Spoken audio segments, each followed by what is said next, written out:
office. So fun fact, I bought stuff to start a podcast twice, and I got told it was the wrong stuff twice. Which reminds me, that's not my skill set. Cool. All right, so I'm excited to chat with you guys. I was reading through, for those of you who registered, what everyone's experience level with these, which was some, or hey, a lot, but it's been a while, or I'm always looking for refreshers, or nothing at all, right? We have a good range in this group, but this is one of the number one topics people are reaching out. So, first of all, I just want to say thank you, Jared, for partnering with me to put this on. A lot of you I've met over the years, so this makes 9.5 years I've been in the business, and a lot of you I met from your brokerage, where I went and talked at the brokerage. I gave, whether I just talked about working with investors or foreclosures or whatnot. So maybe we've connected there. But I wanted to start doing these events that are open to all agents, because I know not all brokerages have a training arm. And what I want is, I truly do care about solving the real estate problems tied to our community.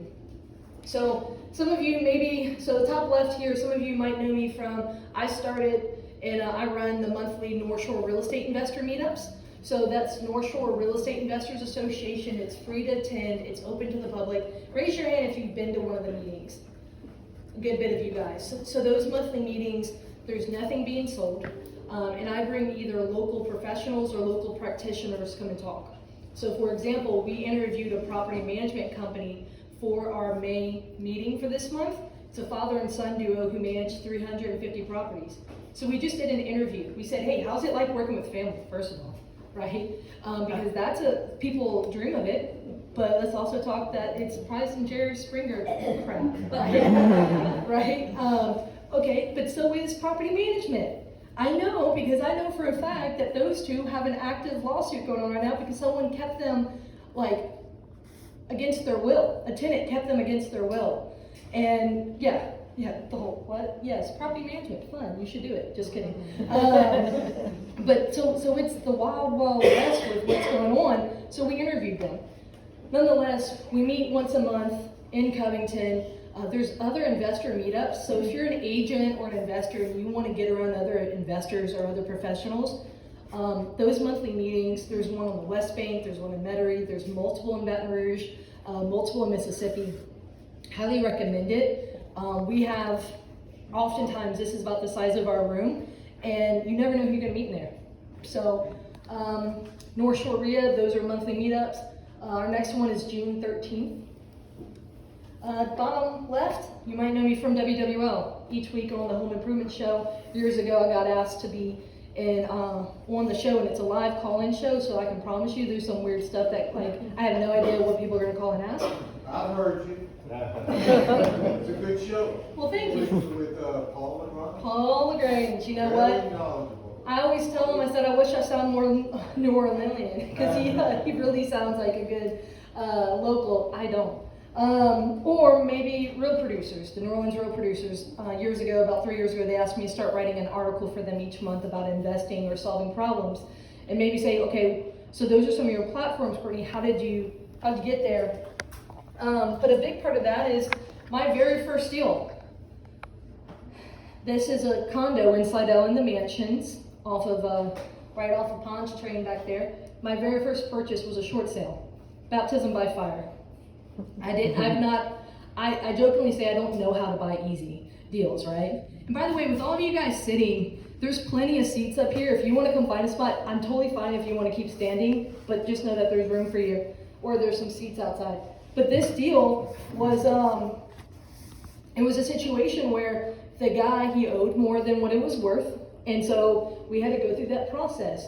And negotiating was a one-market deal, and it took, even though I was buying with cash, I had a $40,000 inheritance. We won the online, the MLS bid, we won at $40,100. I'm not gonna lie. I was sweating because I had nothing past the $40,000, and I'm thinking they have $100 bills in their pocket. I'm pulling out pennies. I'm like, what do I have between the couch? And this was my very first deal. It was a 1-bedroom, 1-bath condo in Slidell. $48,100 is what I got it for, and then I used $5,000 in credit cards from Home Depot, the 2 years, same as, cash, while I was working a full-time job, and for 9 weeks I renovated this thing. And on the back end it was worth $85, and I was like, how do I do that again? That was more than I was making, right? And I moved into it during that time too. And so that deal taught me, number one, that there is problems tied to real estate. We all know that. The Jerry Springer shit, right? Everything from the complexities of like this guy, he owed more than he was, but he had a family member that kept trying to bail him out when he would get in financial trouble. They finally said enough's enough, let the bank take it. We're not gonna keep helping you. You guys know what that looks like, right? The real problems that are, when people get involved and all that. So this was my very first deal, and since then I have bought, so that was a short sale, so I bought short sales, I have bought bank-owned properties, I have bought from the auction, I have sent properties to the auction, so I have foreclosed on properties, and then I have stopped foreclosures direct to seller. I have stopped foreclosures with agents, whether it was a pocket listing or it was an active MLS listing. Such as yesterday, Andrew had a listing, and he said, hey, we just had our second contract fall out, and yesterday we closed this. Yeah, we closed that yesterday morning. It was one where, if you guys were for Arena's grand opening, what was that, a week and a half ago?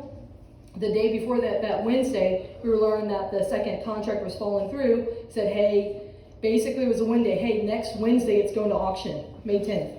Hey, do y'all know anyone? Hey, so they got connected with me, and that Thursday morning, I went and walked it, and then I came and I met Andrew at the grand opening, right? We had the money moved by Monday to prepare to close by Wednesday to stop the auction on Wednesday. So the money gets here on Monday, and then we find out the auction got pushed. I was like, I just want everyone to know we could have done it. We had the money, we were ready, but it was a third party that held us up, right? Andrew worked hard on that. He did. So kudos to Andrew. You guys, seller right here in the middle was one of two sellers. Dad co-signed for the adult son. Adult son didn't make the payments, right? So then obviously it's, how can we stop this, right?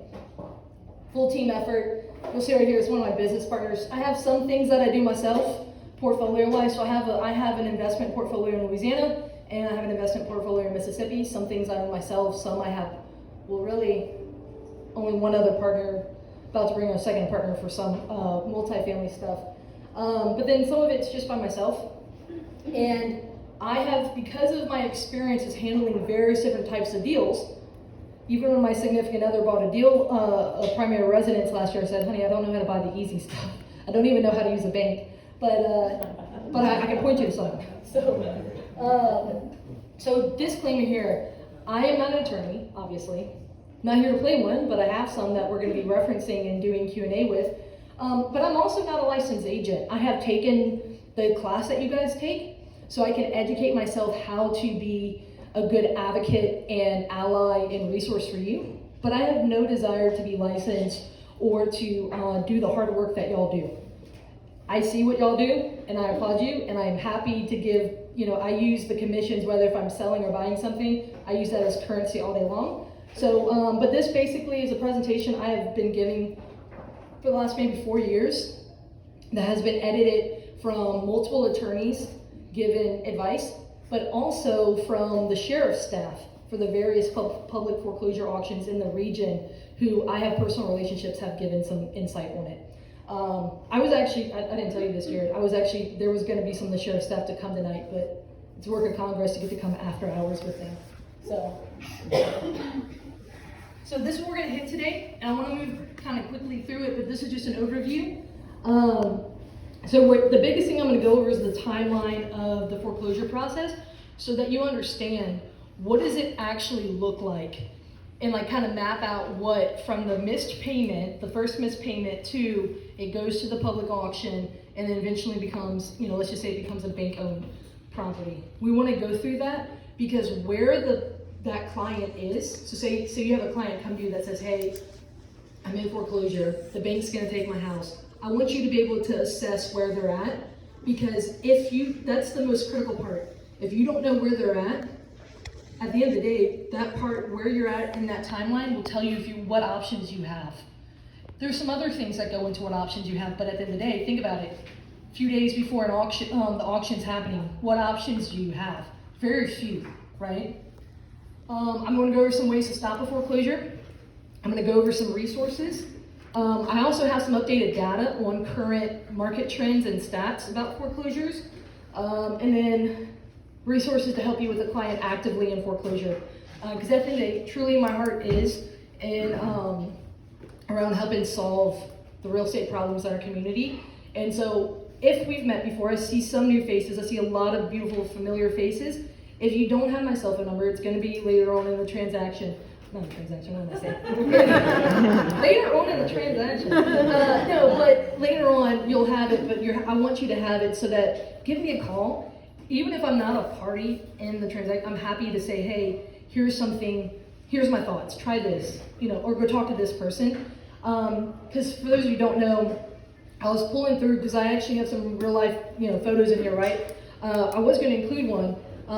In 2 weeks, I'm going overseas for 3 weeks. I'm really going to test my business then, right? My business model. Yeah, thank you. We're going to see. I'm going back to Thailand. I lived there for a year, 10 years ago.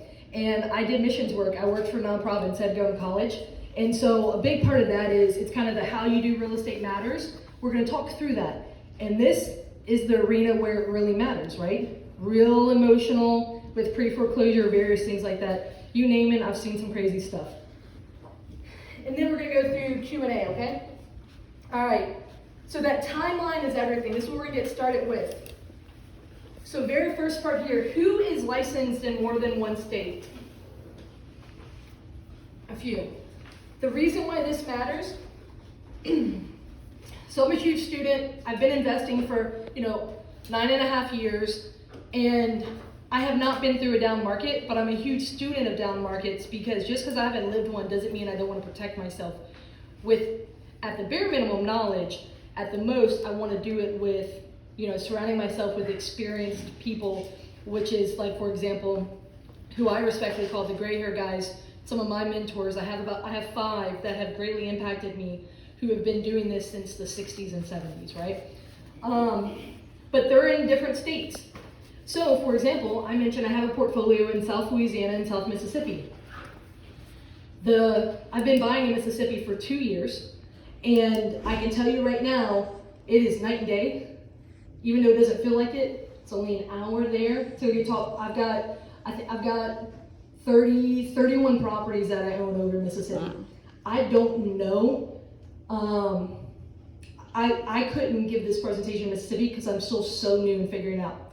But one of the things is, know that those 2 states are very different. So for those of you who are dual licensed, this is going to be where it's really going to matter where that client is, because foreclosure processes get implemented they're set at the state level, but they're implemented through the different parishes. And there's only a small, difference between parish by parish, but there's still going to be some general guidelines from the state, right?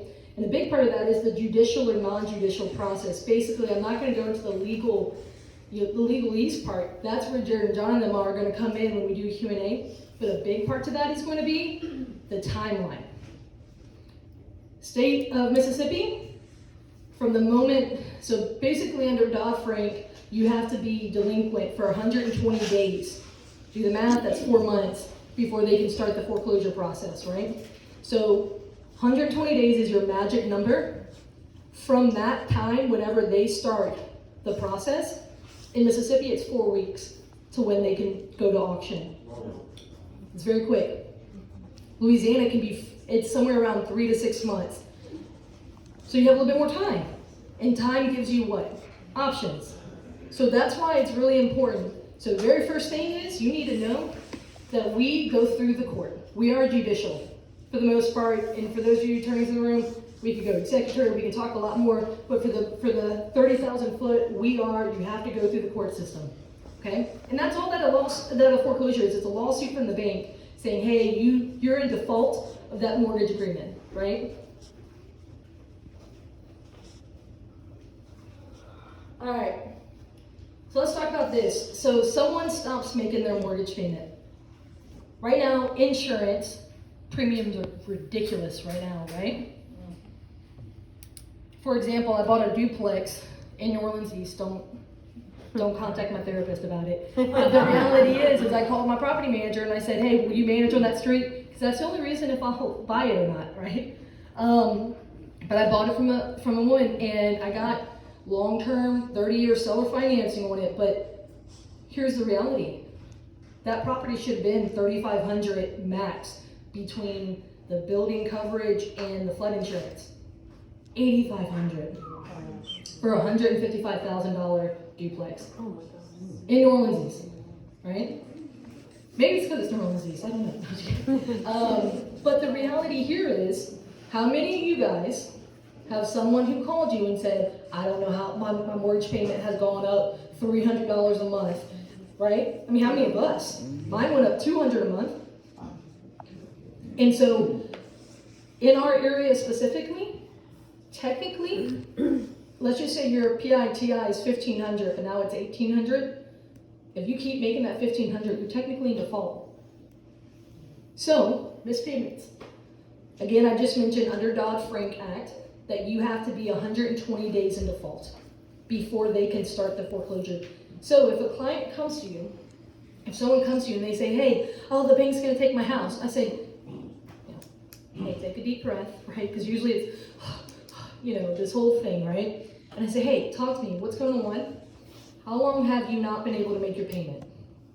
I want to slow them down. I want to say, talk to me about what's going on. Because if they're like, oh, well, I can't make it this month, but it hasn't come around yet. All right, we got, I want to kind of gauge. Or, hey, I haven't made it in 2 years. I bought one in January. They got the loan in 21. I don't think they ever made a payment when they got it. So it was like this whole thing, right? So keep in mind that that's one of the first questions you want to ask, because you need to understand, again, big takeaway here is where are they at in the timeline? Because many what I call civilians, homeowners, things like that, are going to say, oh, the bank's taking it tomorrow. Well, let's look. So you want to figure out where they at, is it they aren't going to start be able to making it? Have they missed? How many have they missed? And things along those lines. I had a woman call me in Metairie 2 or 3 weeks ago, and it was going to be her 4th one. So what did I know? That she was getting close to the 120-day mark, right?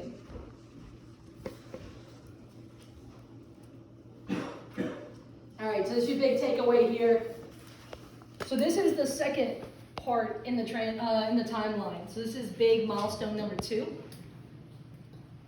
which is technically a lis pendens or a notice of seizure. So for those of you who are thinking, public records wise, these are 2 legal terms. Lis pendens, it's a legal word for a lawsuit. Notice of seizure. This is when the bank is saying, we're going to take the property. And this is when they've legally filed it in public records. Maybe you've seen this. How many of you guys have seen these on a door or a window? So, all right, so this is when it becomes public. For those of you who do marketing through public records, this is when you'd want to look in public records for a notice of seizure. Sometimes they call it a notice of default. All right, so who gets served at this point? Everyone who's on title. So like if for the one on Tuesday, it was a father and son. If they have a legal interest in the party, so maybe a lien position, they're going to get notified. So they're going to get served. I'm looking in the room. I don't see Allison. I don't see her here. I had Allison reach out to me the other day. She was doing a showing at her listing, and she posted about it publicly on Facebook, so it's fine for me to share, but she got served at her on behalf of her client, who did not tell her he was not making her payments. She got served by the sheriff. Nothing to see here, keep looking at the house, right? Is that wild, right? So, they serve the house, they put this on the front door. So, It's a little bit more difficult if you're not living in the house anymore, right? A little bit more difficult if you have a lot of people that have to be notified, like a lot of people who have legal interest. But at this point, once that this pendants has been filed, that notice of seizure, the sheriff is going to work. They are going to work notifying people. Oh, and then at this point, what's your big takeaway of this part is it's public record, right? It's legally with the sheriff, and legally with the clerk of court. At this point, so this is from Tennessee. I was trying to find it. I cannot tell you if Zillow actively still does this, but over the last 4 years, as I've given this presentation, people have always asked me, have any of you guys seen this? Where Zillow will say pre-foreclosure auction. Mm-hmm. Have you had a client call you, say, hey, go show me this house? Yeah. Who's had that? And you're like, what do I do? Can you show them that house? No. No. Why? It's not listed. It's not listed. But then what's Zillow doing here? They're pulling from public records. Mm-hmm. If you don't know this exists, again, I don't know if they're currently doing it. I started pulling a lot of addresses that are coming up soon to see, so I don't know if it's still a current thing. But it will say pre-foreclosure / auction, and Zillow will have a section when it says to buy, and it'll say buy foreclosures. So you know how buyers are playing around with Zillow all day long. This is really important because they're going to come to you and say, hey, go show me this property. Now, what can you do? Anyone have an idea here that they want to share? Talk to the seller and see if they're interested in selling. Yeah. Talk to the seller. Say, hey, I have a client interested in your house.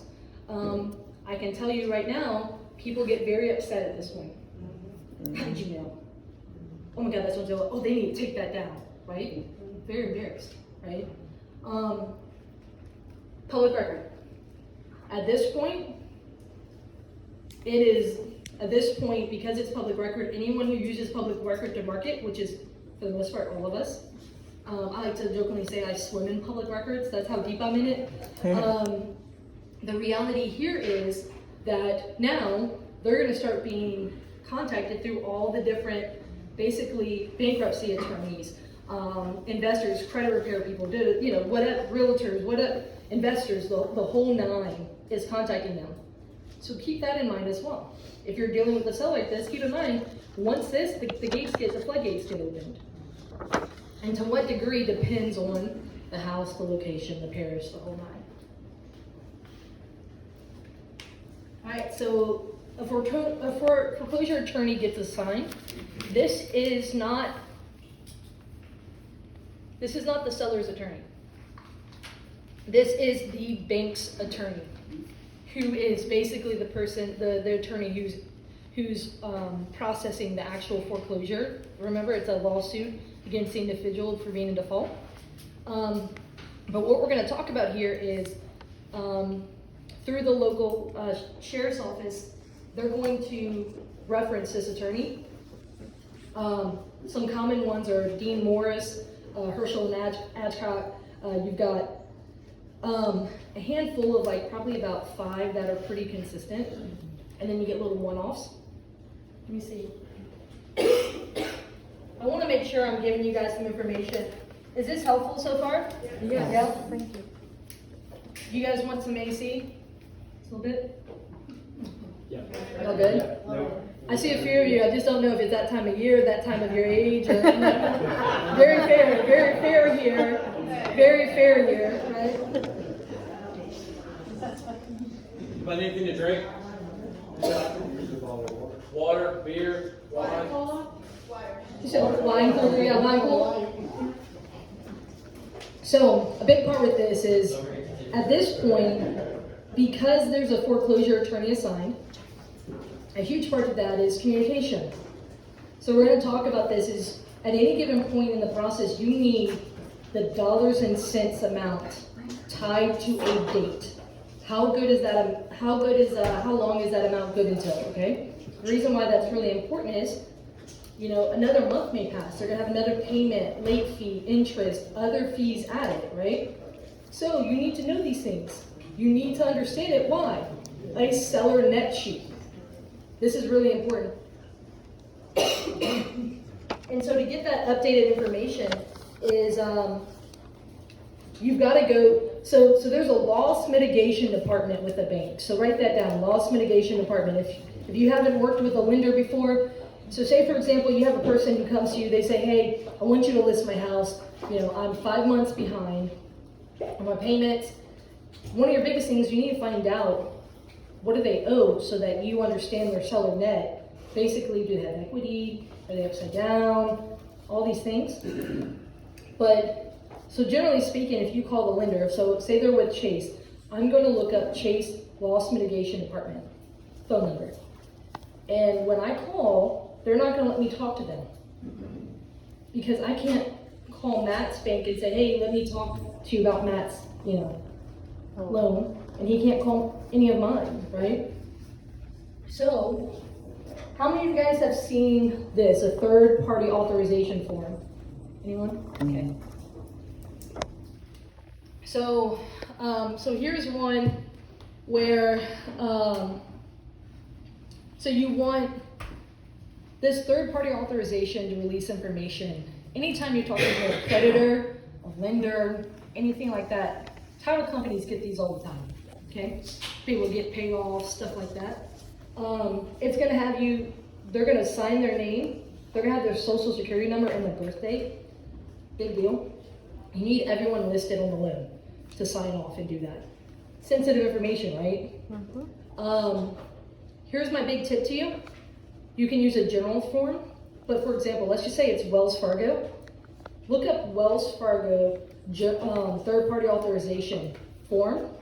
If they have a specific one, if you use a generic one, a lot of times they'll accept it, but I find, especially if it's a bigger name company, I try to use theirs if they have one. Just because no matter what, they're gonna receive it, and it might take 1 to 2 business days for them to accept it, to kind of approve it, right? Why? They're sending it through legal, just to make sure, they're just dotting their I's and crossing their T's. And so I like, at the end of the day, to use what someone's familiar with than what might be generic or unfamiliar. Make sense? Google, best friend. So this is also important to use with talking to the foreclosure attorney. Because at the end of the day, sometimes the loss mitigation department might say, hey, you need to go talk to the attorney. So understand, you might need balance between the two. You might be able to get more information from the bank. It's really going to depend. You might be able to get more from the bank's attorney. At the end of the day, understand, it ain't going to be fast. And they might make you fax it. Which, Lord knows, when is that? Like, what are you going to do? Go find a FedEx. Honestly, I don't know how to do it otherwise. Like, it's been a very long time, and I don't know any printers that still have it. Maybe, right? Maybe your office does. Maybe, I don't know, Jared's office might. I don't know. All right, so at this point, the lender, they've got their attorney. That attorney is going to reach out to the homeowner, and that homeowner might be confused and think it's an attorney to represent them. So be clear on that part, that it's not. But here's the other thing. That attorney gets paid regardless of if the foreclosure gets stopped or not. So are they going to bend over backward because your client is a single mom who really needs this to not happen? No. Sorry to say, neither will the bank. So, at this point, the sheriff is going to get paid regardless, and the attorney. So at this point, the sheriff has been hired. Whenever the suit gets started, the local parish sheriff's office, they have a civil department. So write that down, parish sheriff civil department, because it's not going to be the police station. They're going to point you, it's most likely in the courthouse, and it's going to be their civil department, which is going to generally, that's who runs the auctions, okay? They get paid regardless at this point too. Now, how much, some of that can fluctuate. The reason why that matters, you got a whole bunch of fees being added on, and the bank is going to push it right to the client, right? Which is why, going back to it, the gospel truth is they need to have the most up-to-date dollars and cents tied to a date. How long is this good for? Why? Because, hey, maybe you're 120 days late and you ask for the amount, but they haven't started serving all the people paperwork. Like anytime they do work, they charge you, right? I heard a joke one time that attorneys live to be 900 years because that's how many hours they bill for. Is that true? That's exactly right, yeah. Exactly right. Life insurance. Yeah. So the reality there is the fees, all of that. The reason why that's really important is I have another slide to show you. It's not next, but you'll see how much the fees can jump. Courtney, where do they get that form? Do you guys want to email it to them? Yeah, so y'all, and I was gonna say that. I mentioned Google and like you can Google Wells Fargo. No.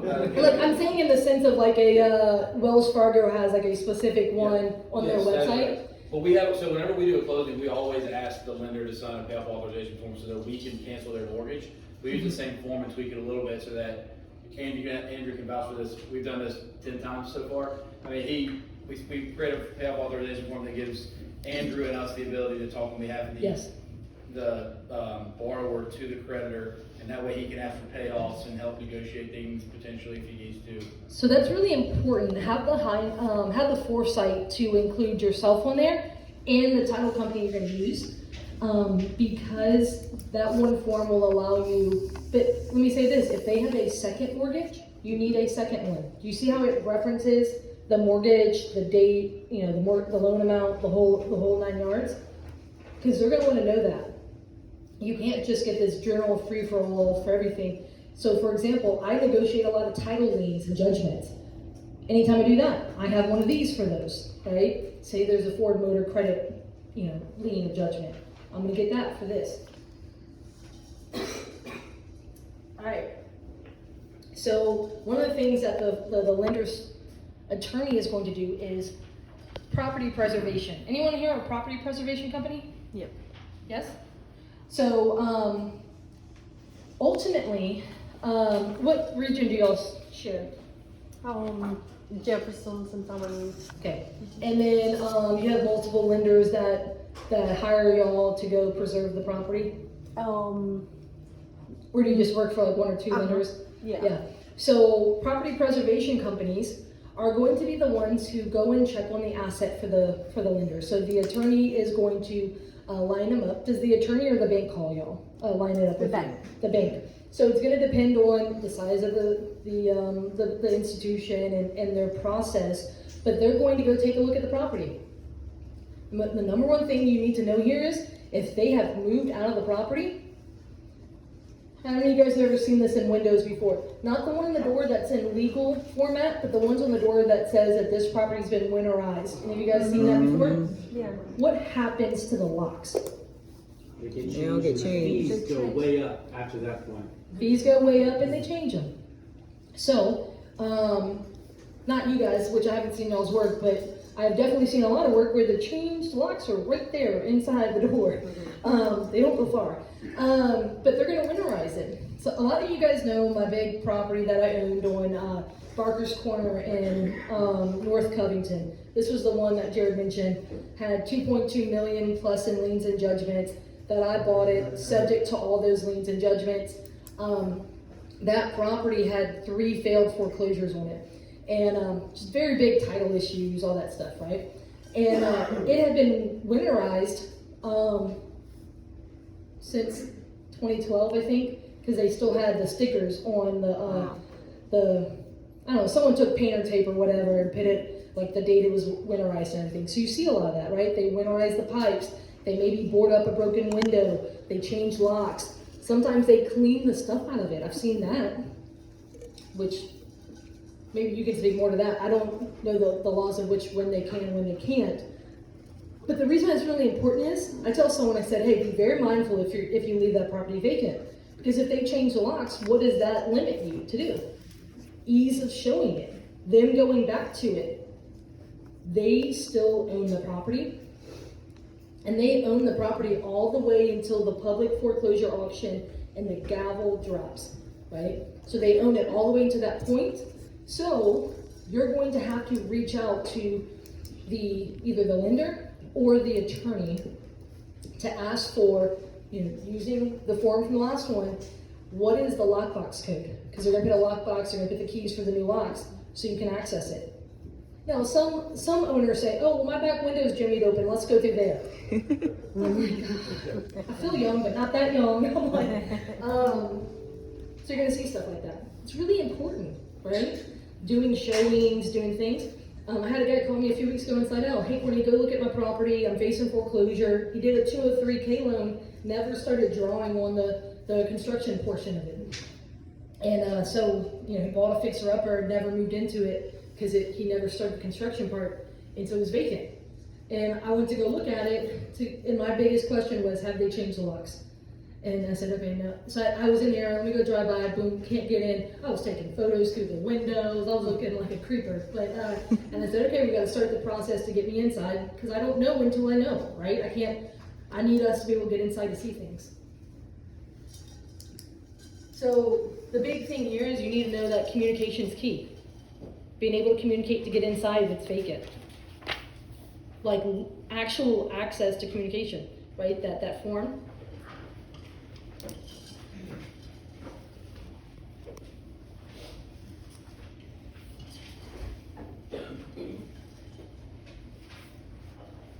All right, so the next one here is the sheriff's sale date gets set.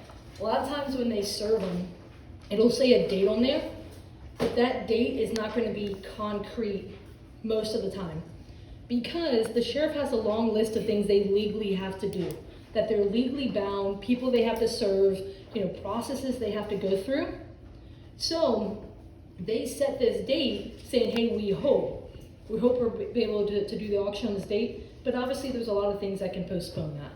So know this, the date might get set, but it may not be gospel truth. So also stay on top of that part.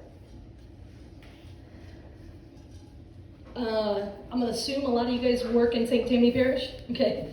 Meaning that we're meeting here. So I'm gonna reference St. Tammany Parish, and then I'm gonna talk about other parishes. Because remember, foreclosure laws are set at the state level, but they're implemented and executed at the parish level. And we all know every parish is different. Everything from, well, let's just say everything. It's gonna be hard for some of you guys to see this. So the thing that matters is, I'm gonna point out some things through here, but that site at the very top, I go to it so frequently, it's like one of the saved sites on like every single device I have. So public.stpso, St. Tammany Parish Sheriff's Office, right? .com/sheriff.public site. You can get those little slash thingies in there. I'm not here to teach you about websites. And this is one of the big reasons I want to show you physically what this looks like. St. Tammany Parish is the golden standard in our region. What I mean by that, they have other parishes come to them to try to implement their systems, especially when it comes to foreclosure auction. So, for those of you who are used to working with St. Tammany, go somewhere else and then come back and kiss their feet. We'll talk about that. They have a website that is live to the minute. So, if someone files bankruptcy, pauses the foreclosure, and they put it into their system, it'll very quickly be shown on their website. The reason why that's really important is they own, and a client will own the property all the way until when?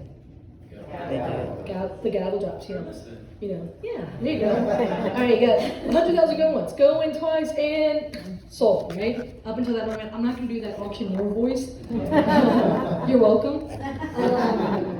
So the reason why that's really important is, I cannot tell you how many times, so I was born and raised in Slidell. When I was living in Slidell, I'd have to make that 30-minute drive to the auction in Covington in the courthouse. I mean, I'm looking at that website being like, if I'm going there for a specific property to bid on, I'm looking at that, because otherwise, what if it gets stopped on my drive over there? And that's all I'm going there for? I'm gonna turn my little bit around, right? Like, I'm going back home.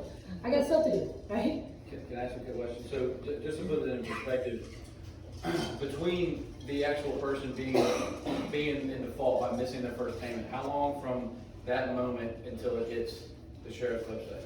So their first payment, you have 120 days before the actual lender can file that suit, that notice of default, to when they're, what I like to call, actually in pre-foreclosure, right?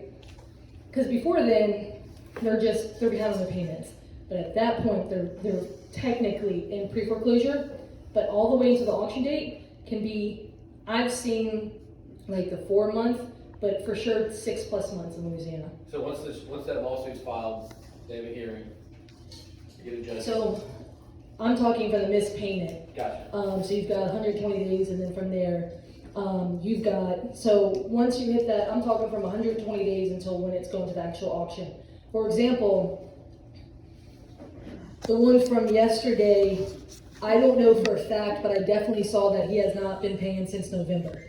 I don't know when he stopped paying. I don't know if you know. Long time ago. A long time ago. So, but we know at least that, right? And in the auction, was supposed to be tomorrow. I think they even pushed it back again. And so, but it was like one of those things where it's like, we have time here. Again, Mississippi people, very different, very much less time. And for those of you in the back, again, if you want to come find spots, I'm going to advocate for them. Gentlemen here. If I could just clear up his question, so it's 6 months after the 120? So I'm saying after 120, 3 to 6 months. 3 to 6 But I'm going to talk, there's a slide about complexities. So if there's less complexities, it can be very fast. If there's more complexities. So I guess the question, and I've taught several people about how to find foreclosures on the clerk of court website, and my question to you is, and I don't really know the answer, once you have that 120 days of being in fault, then you have a hearing and a judgment's rendered at some point by the judge. How long from that point until you see it on this website? Oh, so once it's getting in that notice of default, it'll go on that website, but I'm gonna talk to you about what's called tentative. So sales status, the far right says active here, but a lot of times it'll say tentative, which means, well, here's my, kind of how they've told it to me at the sheriff's office, but also my theory is, they give it a date, kind of, okay, we have cells looking in, they've got dates, I think 2 dates in July for St. Tammany on their site right now, and all the new stuff just gets put to the furthest dates, or, they put it into the back part as tentative, and then as they start doing, serving everyone, they'll then either move it up and mark it active, or keep it on that date and just mark it active for that date. But here's the thing is, I have also come across many of them they're almost like forever tentative. We'll talk about the complexities here in a bit. I mean, I had 3 failed foreclosures on that one file. So technically, never went to sale.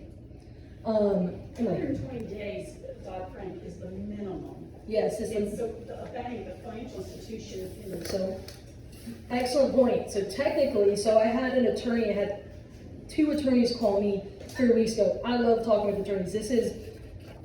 I geek out. Don't ask me what color flooring I have in my houses or the colors on the walls.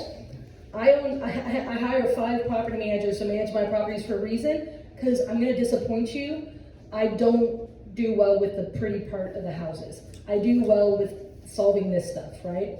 And so I'll talk with attorneys all the time. I had one call me. They had a property that was on the West Bank. Mom was on the loan and on the title. Children had just inherited it.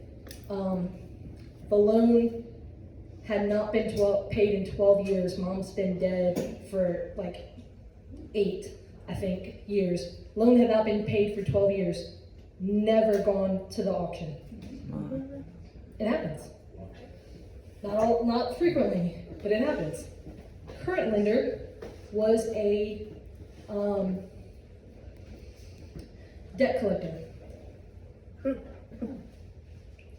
That was a fun one, and I'm like, so I'm geeking out with these attorneys because there's some legal ramifications there. But that's a very unique situation. We call those zombie loans. In 2008, 2009, 2010, there's some that got dropped through when lenders went under, that dropped through the cracks, or people were buying all these bad loans, and not all of them want to go through the process to foreclose. It can cost almost $5,000 just in legal fees to foreclose. Some of them may say maybe they'll wake up and try to sell, or try to refinance us or do something, and they kind of maybe try to play chicken a little bit. All right, let's go through this. All right, so generally speaking, on their site, they're gonna have a list of these properties. So I'm gonna encourage you to play around on their site sometime. One of the best pieces of advice I ever got was go watch the game before you play the game. So the case number. So the case number on this one, just for example, is 2020-11-473. So 2020-11-473. The reason I'm gonna say that is, fun tip, that 2020 tells you when the lender started this transaction. I've seen them go back very far. For example, if you see that on a property, you go on their site, oh, this may not be the first time they've been in foreclosure, because that happens too. So that's a little pro tip. The person. Foreclosures are people-based. Yes, there's properties collateralized with it, but there can be multiple case numbers with one person. Our entire public record system in Louisiana is people-based, so you won't be able to search a property in the public record system. You have to use. Well, technically, you look up legal descriptions and stuff like that. But Yeah, but it's transferred by person, so you won't go to the clerk of court site or go to the sheriff's website and search for, and then a property, you're gonna search by a person and transfer title through the person, not based on the title transferring from person. If that makes sense. Is that because we're on the OEM too? It's just a public record system, Which is part of that system, yeah. something that's gonna be very different is parish by parish, public record system by public record system. I'm gonna talk to you about St. Tammany and talk about some other parishes and counties. So if you work many, good luck.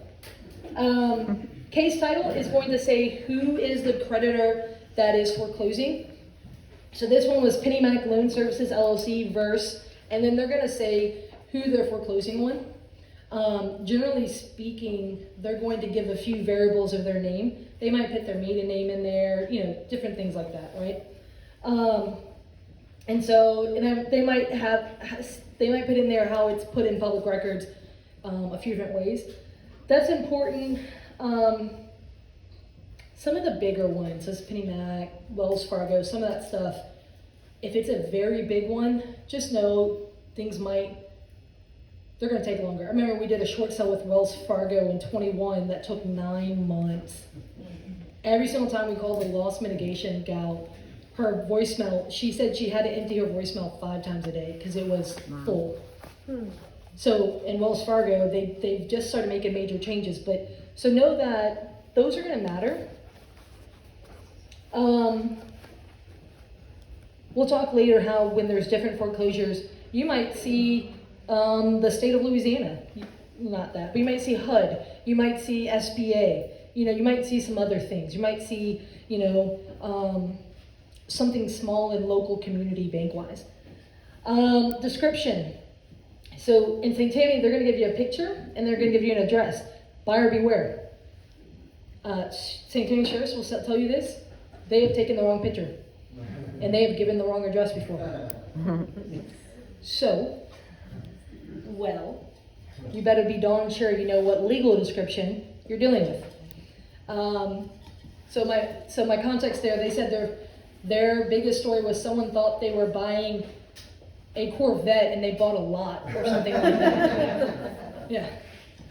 The next one is the attorney. So this one had Dean Morris. So you can see what attorney is, put through there. And then there's what's called the writ amount. So here is $141,000 and some change. Probably one of those common myths. People say, "Oh, I can go buy this house for $141,000." No, maybe, I don't know. That writ amount is probably the most, people see that dollar sign, they think it's an asking price, or like the bidding price, or the whatever, the maximum amount, the lowest amount, I've heard it all. That amount is the amount that was due to the lender at the time they stopped making payments. That was the amount that was due to the lender at the time that they stopped making payments. Well, what if they've not made payments in 20 months? You see what I'm saying? Remember how I said timing is critical? So many people say, oh my God, I need this house for $60,000. Well, probably not. That's a very common issue. Terms and conditions. At the auction, there's various different terms and conditions. The reason why this is important is you can see, and this is, I'm going to speak to you because people are probably going to come to you and say, will you help me buy this house that's at the sheriff's auction? How many of you have had that happen? Yeah. Did you know that, okay, so people are going to go do that. They're going to come to you because you are their source for buying and selling properties, right? You are not protected. They don't even do a true sale. They don't do a title search. They don't give title insurance. None of that. And so there is a ton when it comes, so running the local real estate investor association, I say buyer beware with auctions. Now, at the same time, people successfully buy from the auction all the time. I've successfully bought from the auction plenty of times, you know, but it's not my main way because I pucker up very much so with these. I'm like, because most of the time it's gonna be sight unseen. Now, maybe if it's listed, you know, things like that, but a lot of times you're not gonna be able to see it. You're gonna be able to do inspections. You can be able to, you know, verify that, you know, what the inside looks like or if the insides are even there and stuff like that. But those terms and conditions are important because this one says without appraisal, 10% at adjudication and balance within 30 days. The reason why this is important is if someone is using a type of loan product to buy it, maybe they need to be able to do inspections and all those things. A lot of times you can't do that. Some of them, the attorney will pay 100% is due at the day of the sale. So that's a big deal, right? Anna, hey. Oh, hey. I was just gonna say, when you said like sometimes the agents don't get paid, last year I had a client, house went on the market in Business Parish. We go see it, turns out the house is about to go to foreclosure. So the agent, long story short, when she took the listing, only because her past client called and said, hey, my cousin or brother or friend or whatever is in all this, in a bad spot, could you help him get this house sold? And, so she talked to the bank attorney, she talked to the sheriff's department, there was a date set.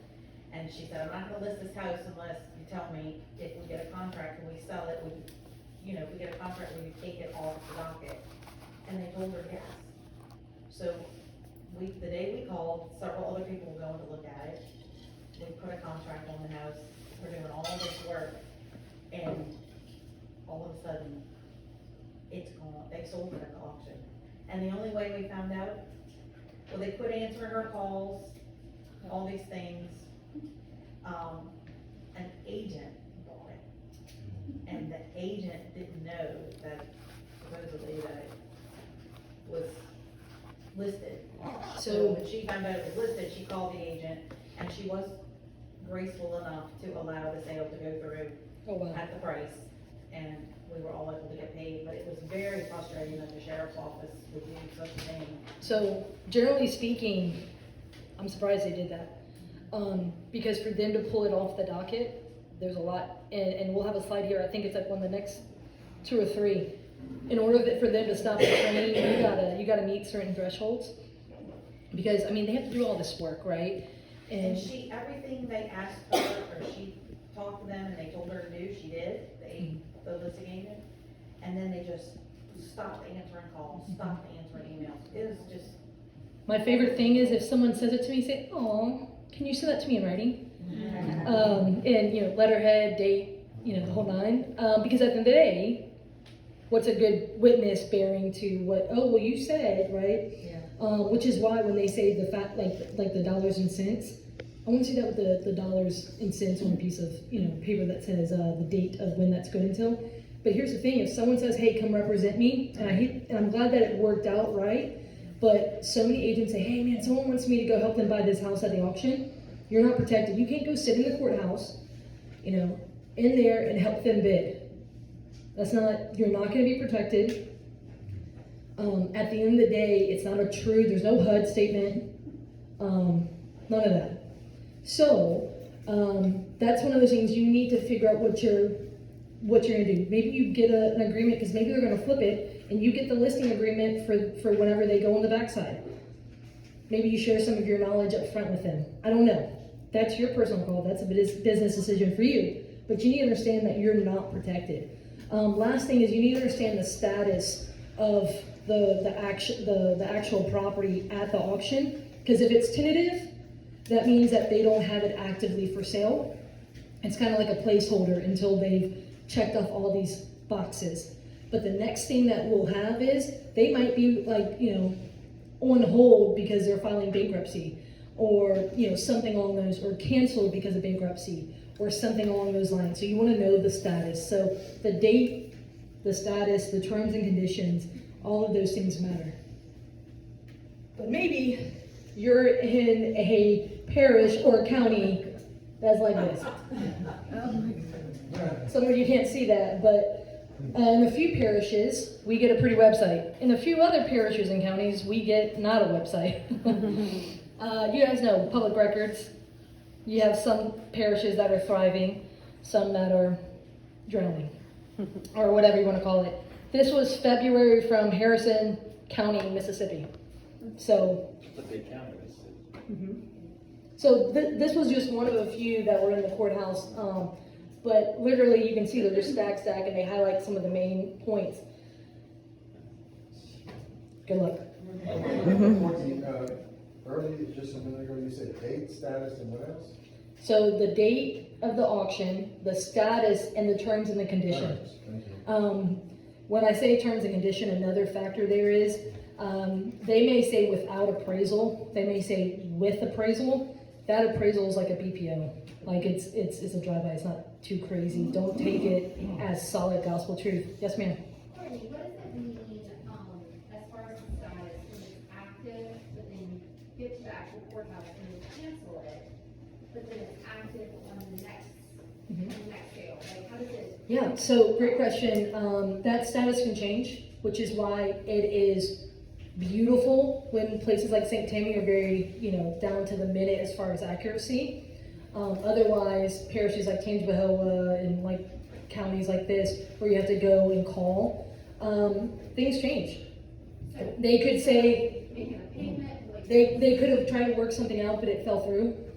They could have had, sometimes they allow an actual contract with proof of funds to be able to put it as, canceled or on hold. So they're not going to put it as canceled, like just for a contract. They'll put it on hold because there's a lot that they have to, again, restart. Think of it, I like to say the analogy wise, it's a train leaving the station and the next station is the actual auction. Because it's so much to get it going, they're not going to just on a whim put it on hold or cancel it. You have to qualify, but if at anything, they'll put it on hold. So how long does that usually last? Because I'm sure sometimes people buy their time. Oh, absolutely. I saw, last year, I had a guy wanting to buy my property, and I said, well, full disclosure, I know your name. Because he had a very unique name, and he had been foregoing foreclosure for 5 years across the street from my house. And how did he do that? Well, technically, you can file bankruptcy 3 times, and your spouse can file bankruptcy 3 times. And so they played the game. And so this guy, over 5 years, there's a house in Eagle Point in Slidell. And he played the system. And he had a very unique name, and so I said, full disclosure. He's like, where do you know you from? I said, I knocked your door. I sent you letters and text. He's like, oh, yeah. So I'll say this too, we've had several foreclosures that have actually been delayed like days before closing with a good contract, and I'm sure Courtney's gonna go over all the stipulations. John used to work for Dean Morris, which is one of the biggest foreclosing law firms in the state. And when you have a good contract, now it's fraudulent contract, they can see through those things, but if you have a good contract, you submit that, and you let everybody know the contract date is sometime between that an executed contract in the next foreclosure date, they'll usually kick the can down the road a little bit to give you some time to try to close. Especially if you can back it up with proof, like solid proof of funds and stuff like that, and there's not all these stupid contingencies in there. If they feel like it's a good bet, that the transaction might go through. Yeah, and I tell everybody this, the reason why the bank wants you to put 20% down is because historically they're gonna get 80% of the value of that property foreclosure. So if the bank knows they're gonna get 80% of the value of foreclosure, and you might owe, let's say the property was 100,000, the bank knows that if you go to an auction, they're probably gonna make about 80 grand on that deal, right? $100,000 property, 80% is 80,000. If they're owed 90, they're gonna be out there 10 grand. If you show up with a $90,000 contract or a $95,000 contract, they know they're gonna make more money and probably get paid back fully from that contract more than they would if they go to foreclosure. So knowing how to look at the numbers, like Courtney said, and knowing how to communicate, get those authorizations, getting a contract, a lot of times will push the can down the road. And so that's really important here. So for this part in the process, you need to understand that fees will start piling up because the attorneys are being involved, people are being served. You've got late fees, interest, they're passing it all to the client. So maybe they're like, my monthly PITI is $1,000 and I'm 4 months behind. Their amount to catch up their loan is not $4,000. Just said it there. Ownership, so you want to be up to date on the info when the ownership is up. Those are the big things you want to kind of take away from here. Yes, sir? Going back to something you said earlier in your presentation, you said something about PI and TI and something about being in default, like if one was, do you remember what you were? Yeah, so principal, interest, taxes, and insurance. Right now, because insurance is really high, Right. people's PITI, let's just say was 1,500, and now with the really high insurance, it might be 1,700, 1,800. The highest I saw jump was 1,700 to 2,700 a month, and so they're like, I can't pay that. If they keep paying the 1,700, they're technically in default of their loan, just as if they didn't pay it because they weren't paying it in full. Thank you. The bank won't even take it as part of it, right? Some of them. Some, it's just gonna kind of depend. Some of them takes a while to catch it too. All right, let's talk about day of auction. I'm gonna speed it up a little bit here. Day of auction here, at the end of the day, generally is gonna happen at the courthouse. St. Tammy does it actually they moved it back from the fairgrounds into the actual courthouse many months ago. And literally it's in there. They're gonna have a list. You can walk in, get the printed list of what they have. They'll tell you up to date if anything's been canceled since they printed that sheet. St. Tammy is super helpful. And so those are generally, not every Wednesday, but they're generally on a Wednesday at 10 a.m. in the Covington courthouse on the, I think like misdemeanor court or something like that.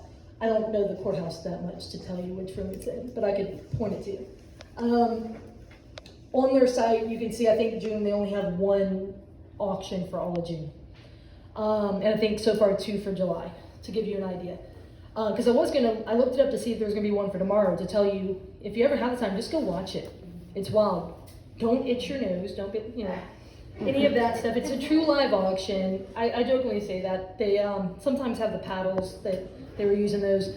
But you have to understand, if someone's gonna go there to buy, or maybe you're thinking, I wanna buy myself, you need to understand the terms and conditions about what type of loan products you can bring. If you can even, people do utilize those, but you need to know good and well, because if you win an auction and you don't buy it within the terms and condition, you can be, the sheriff is he's gonna, bring the law down on you.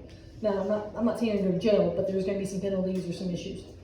So you need to understand who can bid at the auction.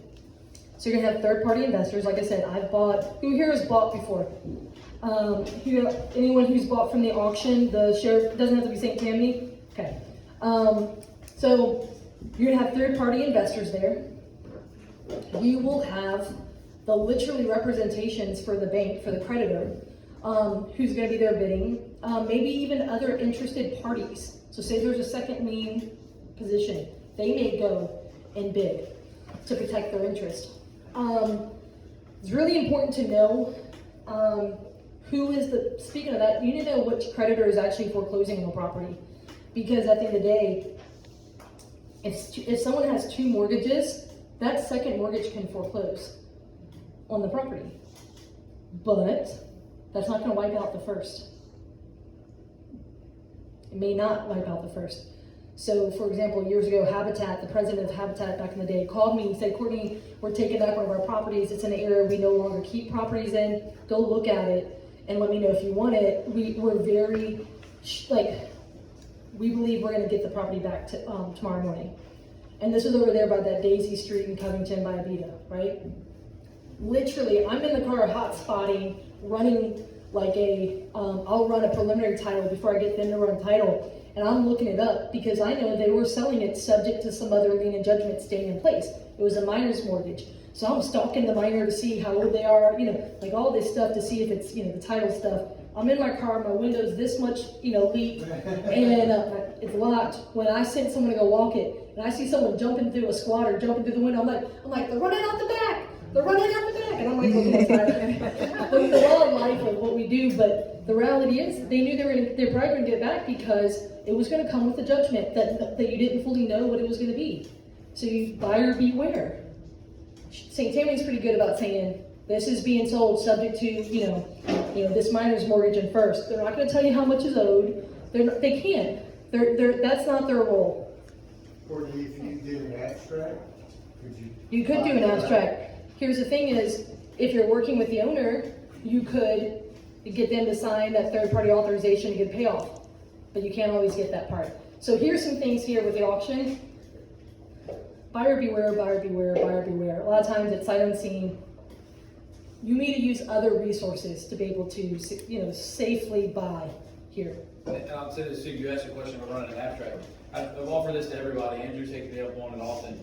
I think so in this room do, but if y'all are running into one of these situations, you want to know whether there's a second mortgage in place, y'all just reach out to us and we'll run a preliminary search on the property and let you know what the current condition of that is. If there's any judgments, if there's any liens. Andrew had a deal where she had foreclosure and there was a second. There was a judgment or two. Two judgments on that deal, and it didn't, it wasn't a good deal because it was upside down, the short sale deal. Call me with those. But John and Jared, they're helping me with one battery. Yeah, waiting on that. We're waiting for the abstract to come back on that one. So said, hey, I don't know if it's a deal yet that I can pull the trigger on, and we've got to look at it, right? I like to play with title issues, so that's why I'm joking. So something that's important here, third-party bidder gets it. At that point, if your client is the seller, this is one of the big things I tell them. Let's just say tomorrow's the auction date. A third-party investor like myself is the winning bidder, gets the property. Here's the thing is, if they haven't paid in full, it's kind of a gray zone. They kind of technically own it, but they technically don't. There's no deed, it's a really weird gray area. But if I ever go buy it, I have to do what's called a writ of possession to get the people living in the house out. So I always tell sellers, if you're facing foreclosure, get out in your timeline within the timeline. Because eventually, if it gets sold at the auction, the next step is they're going to have to take legal action, which is the sheriff coming and saying, sheriff, and then it can lead, once it goes through the process, to them moving your stuff to the curb. So I've had to have the come to Jesus talk where I do, table law, something, because sometimes people need to understand that. Because one of the most prevailing emotions in the people who are in pre-foreclosure is denial. Anyone else seen that before? Head in the sand, this isn't happening, I've got it, I think or if I just forget about it, it won't happen. And then I say, until, right? And when they have kids, and I'm like, look, at the end of the day, let's talk about this. So, for those of you, the North Shore Real Estate Investor Association, Courtney10k.com, that's Courtney, Courtney, the number 10, the letter K.com, is a digital business card. The top right link is our YouTube channel for the investor meetup. If you go look, it says buying discounted houses from the public foreclosure auctions with St. Tammany Parish Sheriff Office. I've had STPSO come out numerous times, I think 3 times over the years, to talk about the foreclosures. They actually did it, it's over an hour long. You can go and watch it. Actually, it's an hour and 45 minutes. You can go watch it and actually hear from the Sheriff's Office for St. Tammany, talking about buying from the auction. Now they're talking to room investors, This is why I'm gonna say go watch that. I'm gonna skip past the buying at the auction part. I'm gonna speed that part up. That's a really good resource. There's other, I'll selfishly say, there's also other, you can take a picture here to where you can go see the RIA. We've got, I think, 80 videos on there. John and Jared have done plenty on like various different topics. I tell people, use this, agents, use this for yourself or for your investor clients. For 5 years, we've been doing these monthly meetups, and it's a huge resource for people to be able to use, because the more that someone knows, the more they can take action, right? Someone says, hey, I want to start buying investment properties, but if they don't know, first of all, they're gonna give you 1,000 questions, right? But this is a big part. We also have a big group of investors. We've had, at this point, a few thousand come through our doors for our monthly meetups. All right, so for this part, I want to talk about the no protection. Your commission is not protected here, and buyer beware. 2 big things here for the day of the auction. Also, owner owns until when? Yeah. Because a lot of people get confused and say, when are they going to take it from me? They lose ownership at that point. They may lose possession at a later point. Does that make sense? There's a legal process of when they have to, the possession gets taken from them, right? If the bank is the winning party, that's when you get a bank-owned property. Congratulations, the bank now owns it. The bank can go and bid. It's a little bit more complex than that. They actually have credit. So they're not necessarily having to bring all that money to the table that day. Maybe they do, it depends on the situation. That's how you get an REO, bank-owned property. And the reason why that's really important is people are like, these people are behind, maybe you say, hey, look, maybe you go to that auction and you see that the bank buys it. Well, what can you start planning for that client? Maybe it becomes an REO, you can start making a plan to make an offer on it. Now, if you're saying, hey, how do I get REO listings? I'm not a licensed agent, so I'm not going to speak to you as one, but I'm going to speak to you as someone who buys properties frequently from many different sources. Banks have something called asset managers.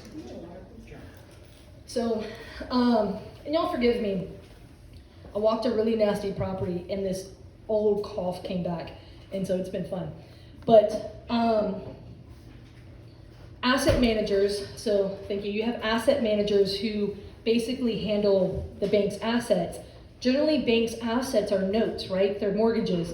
But when they own real estate, so I can't speak to how to get REO listings, and if there's someone in the room who wants to speak to that, they're welcome to, but the reality here is a huge part of that is understanding asset managers are the ones who are managing maybe a portfolio for the region or whatever that may look like. Now, finding an asset manager for Wells Fargo may not be as easy, but what about for Heritage Bank? What about for, GMFS? So looking for different things, thank you. So REO-wise, let me say this. I've bought REO properties before. I've bought them from a bundle before. And that came through an asset manager. So when it comes through that, understand that there's a few different plays. They are black and white. They don't care about tell me the story and so if you're an agent and you're like, let me say this, if you're an agent who doesn't like a client being in denial, who's very emotional, who's very stressed about the whole thing. I had a client who was facing foreclosure who was popping pills in front of me during the appointment because she's like, that's how she could just handle, because the stress was just oozing off of her. And I was like, I don't know what you just took. She was like, you want one? I was like, I don't know what that is. It's not a Skittle. But the reality here is that if you're like, I don't like all that drama, I only encourage you to look at stuff like short sales and REOs because it's very technical, very black and white. With REOs, here's been my experience. They will take it down and sell it as is. They may not have utilities on, things like that. Don't be afraid to make an offer, but understand there's times where they're very they're not going to go off of that REO listing. They may not go far off that asking price. The other part is they have been fixing them up and selling them, in a better condition, especially when the market was really hot. So understand there's a whole world to REO. So if your client's like, hey, I'm going to buy this property and it's bank owned, understand you may not either be able to negotiate like you usually negotiate, because you're not dealing with an individual, like technically you are, it's not, I don't think robots yet on the other end, but, and we might get there, right? But the reality is they're more black and white with the numbers and the figures. So going back over the foreclosure, so you have missed payments, you have the notice of default, so that's the public record part. Then you have the foreclosure attorney assigned, the sheriff's sale date, the day of auction, and then REO. That's the general. So the point here I want to bring up is, for example, if someone contacts you 3 days before the auction, can you, go take photos, put on MLS, and sell it? No. You better hope you have someone in your back pocket. You're welcome to call me. But and maybe we can figure it out, but the less time you have. But if they call you and you're they're about to miss their first payment or they're on their third missed payment, you might have more options. Do you understand how this timeline is critical to that? So this is one of my first questions that I go over is where are they at in the process, because I know then how I can help them. So how many days did the bank wait a minimum before pursuing foreclosure? 120. List pendants filed. The notice of seizure is taped where? Yep, on the front door. So I drove by in Gentilly. The photo that I showed you guys was a property that I had bought that was in Gentilly, and they still haven't taken the tape off of the door after I sold it. So I laugh at stuff like that. Who will get served? Everybody. Everyone who has interest in the property. So it could be a family member could have a lien on the property. You could have SBA, HUD can get notified who maybe has a second position, right? The taxes, the parish might get notified because they have, outstanding taxes because of tax lien. The water company, you name it. Foreclosure attorney assigned. What happens to a vacant property at this time? Winterization. They can have property preservation, the locks get changed, winterization, good stuff. I want to make sure you're, taking this in. Sheriff's sale date. Does the homeowner still own the property at this point? Yes. Good. So real quick though, whenever they do put the lockbox, I do find if you can get the account number or the loan number, try putting in the last 4 digits. Excellent point. The last 4 of the loan number, if you can try that, doesn't always work. That's a pro tip right there. 50-50 shot at getting it. Look, that is, I've made a lot of money because other people don't like to do work. So that's a good tip on, I'm betting that they're not, working hard. So day of the auction, thank you, Andrew, for this. Day of auction, who bids at the auctions? So you have third-party investors, who else? The Bank. Or other interested parties. And then lastly, REO. What is another common name for REO? Bank owned.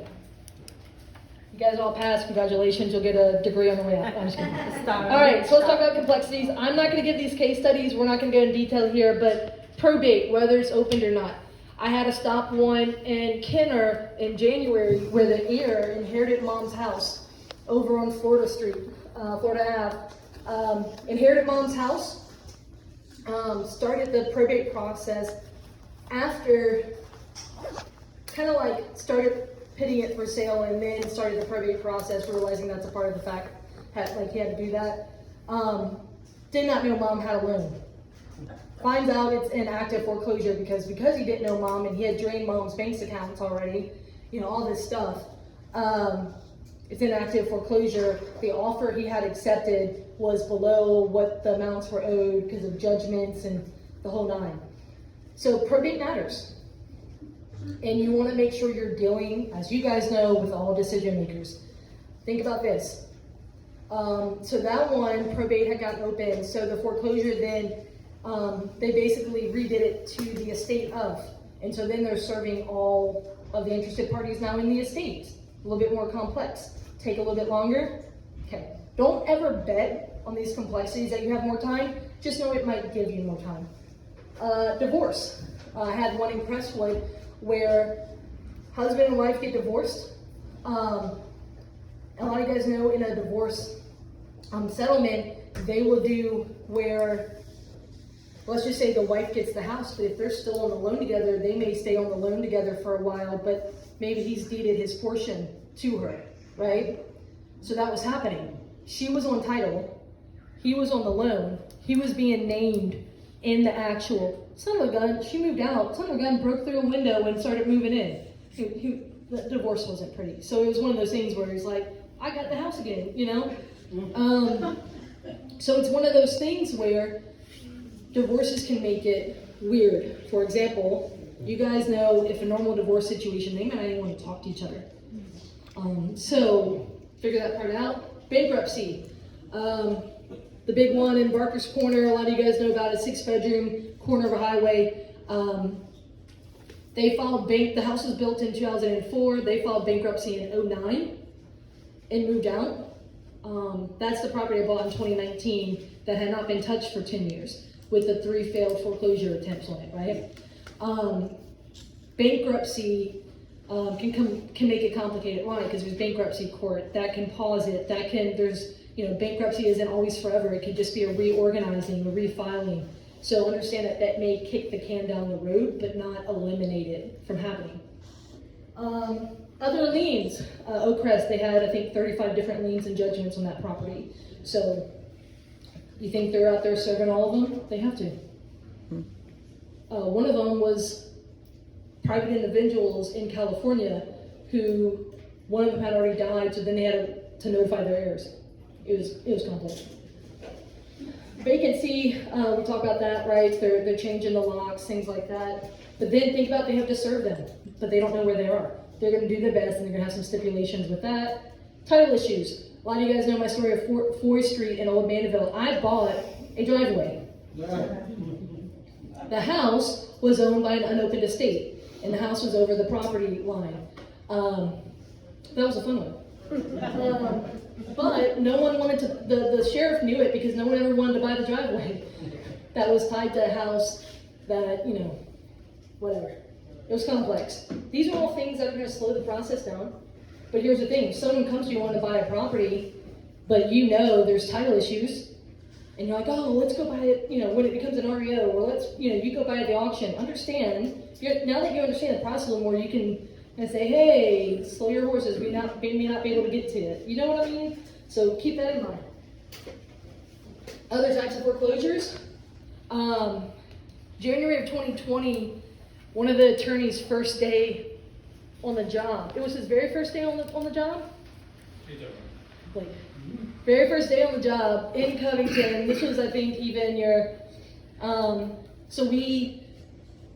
they love pitting people on my files when they get trained here because I put them through all sorts of, a lot of you guys know, between buying this, I buy with creative financing, stuff like that. Just, there's always something extra. I use the civil department a lot.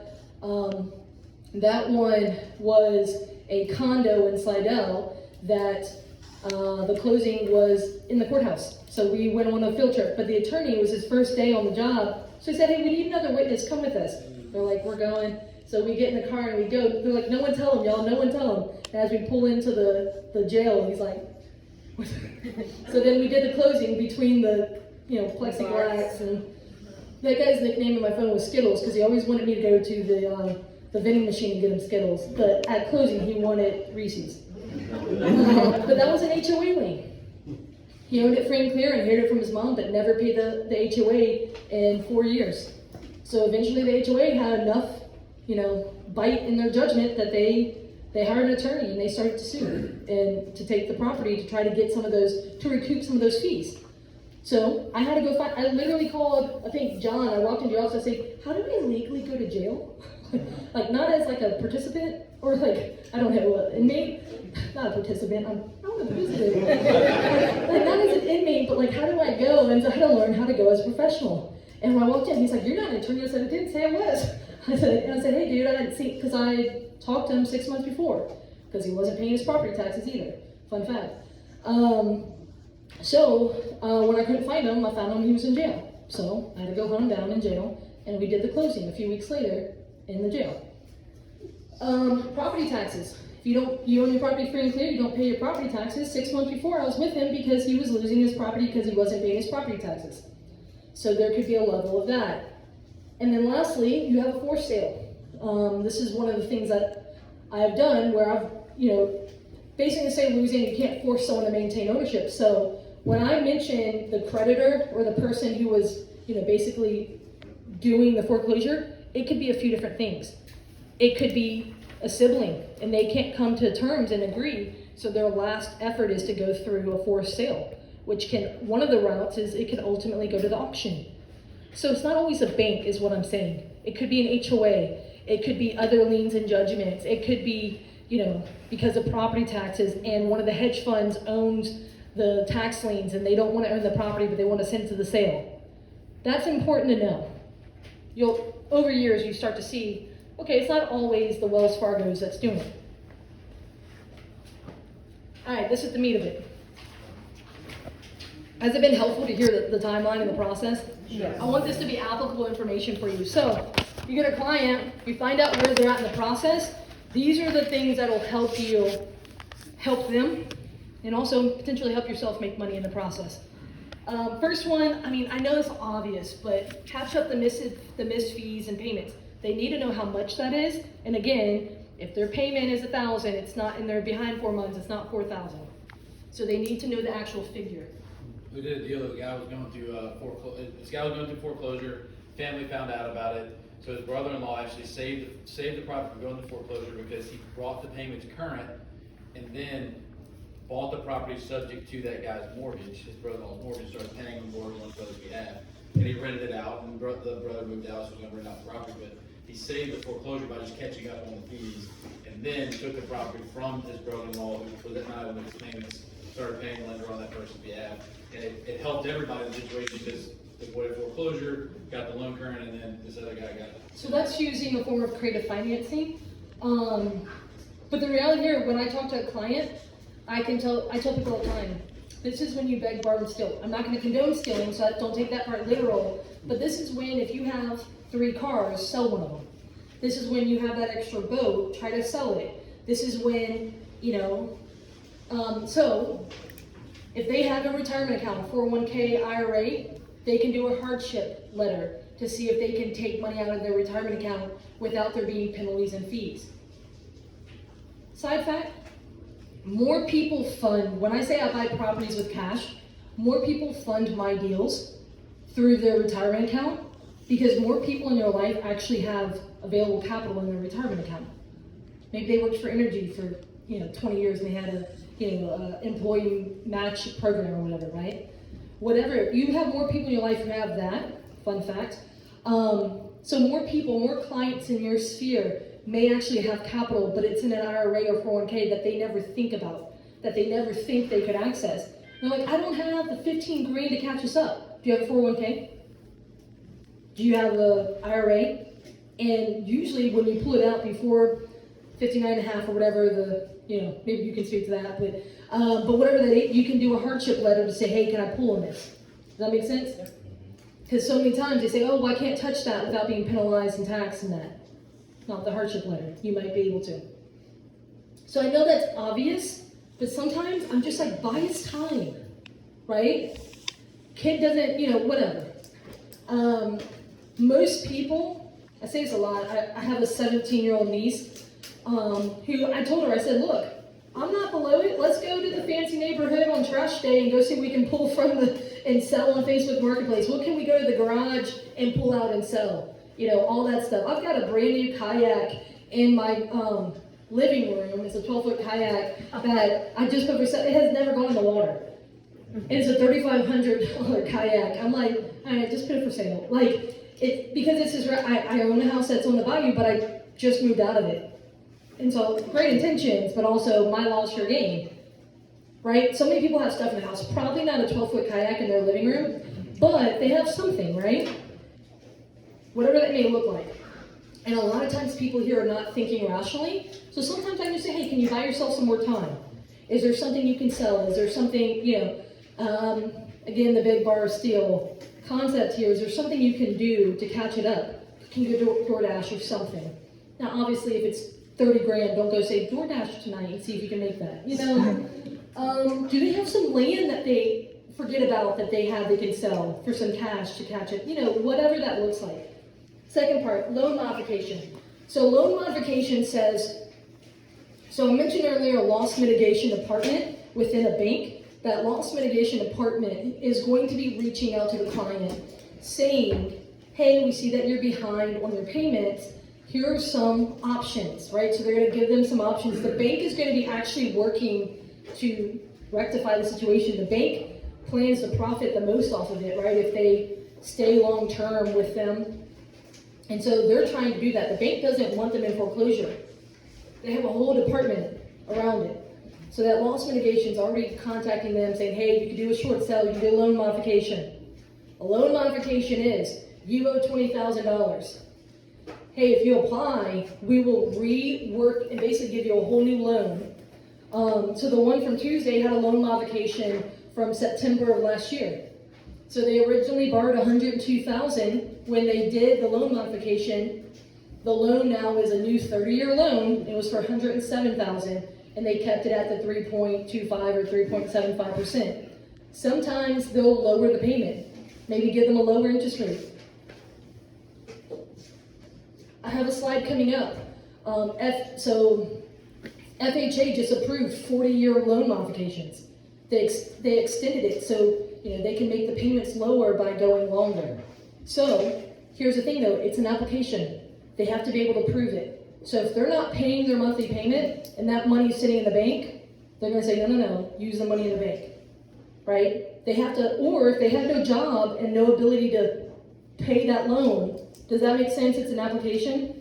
It's not as staunch as a normal loan application, but it's right up there with it. So they have to be able to qualify and you get tapped out. I don't know the hard and fast rule, but I see at 3 loan mods with one lender, they stop giving it to you, even if you qualify. Because they say, oh, you just can't afford this, or you're not good with your money, you're high risk. So keep that in mind. Forbearance. By the way, the loan mod takes time. They send you a packet, you have to go do that. So again, less time, can't really do it.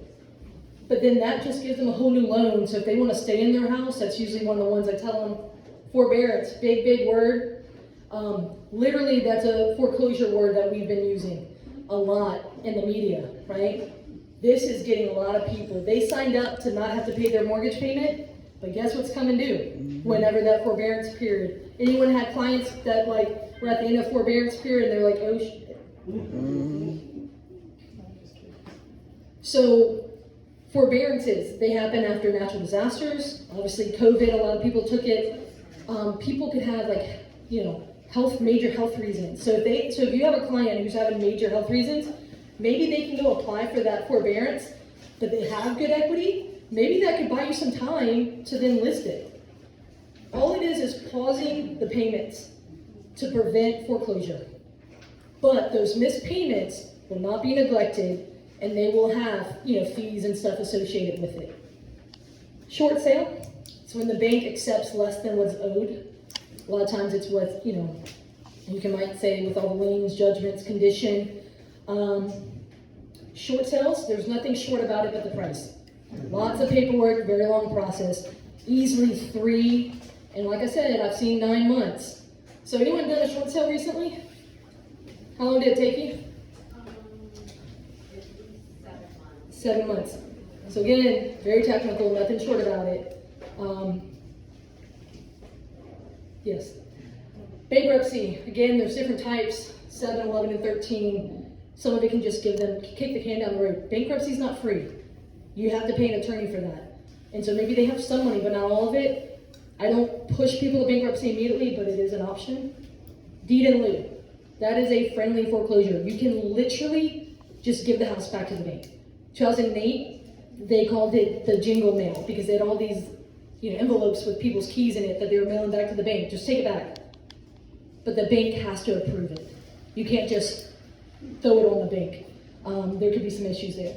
Lastly, selling it. Obviously, they can still sell. So, ways to stop it.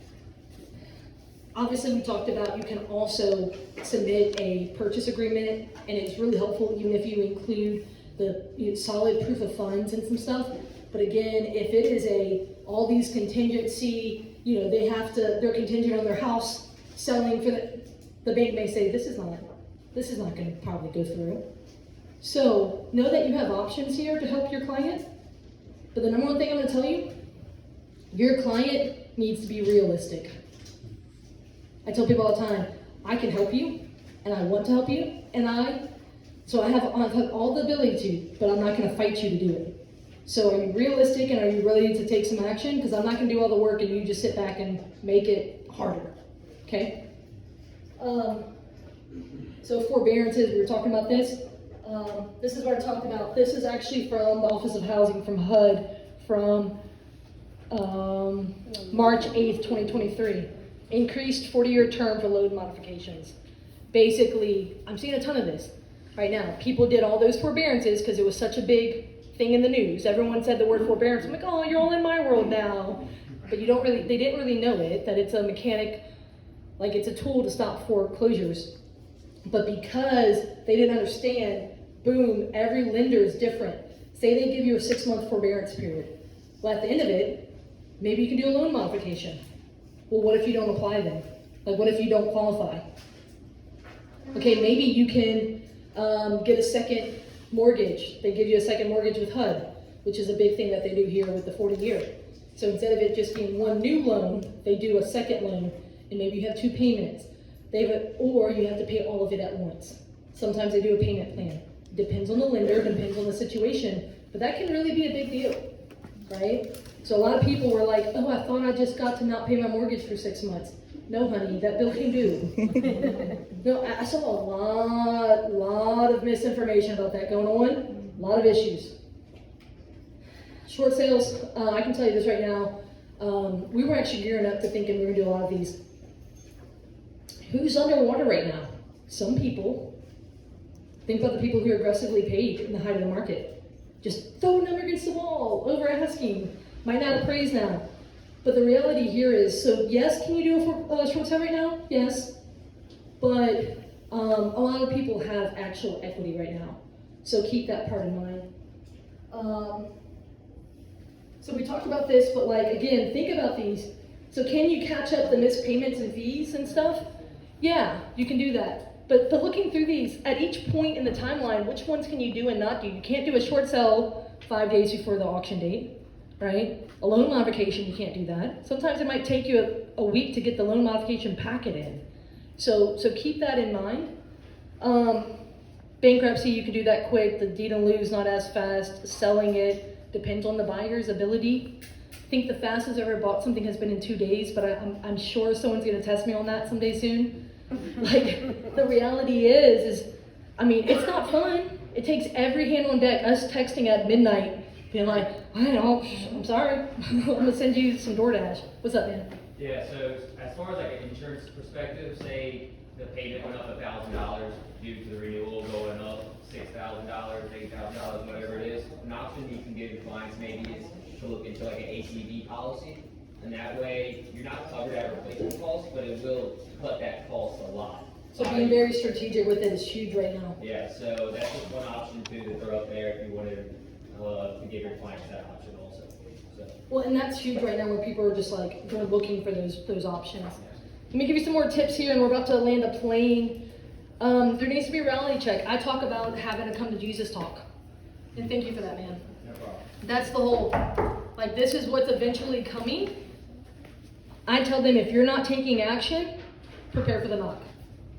Bottom line. Because I tell them, I said, okay, when's your auction date? And so one of the number of questions I ask next is, where are you going?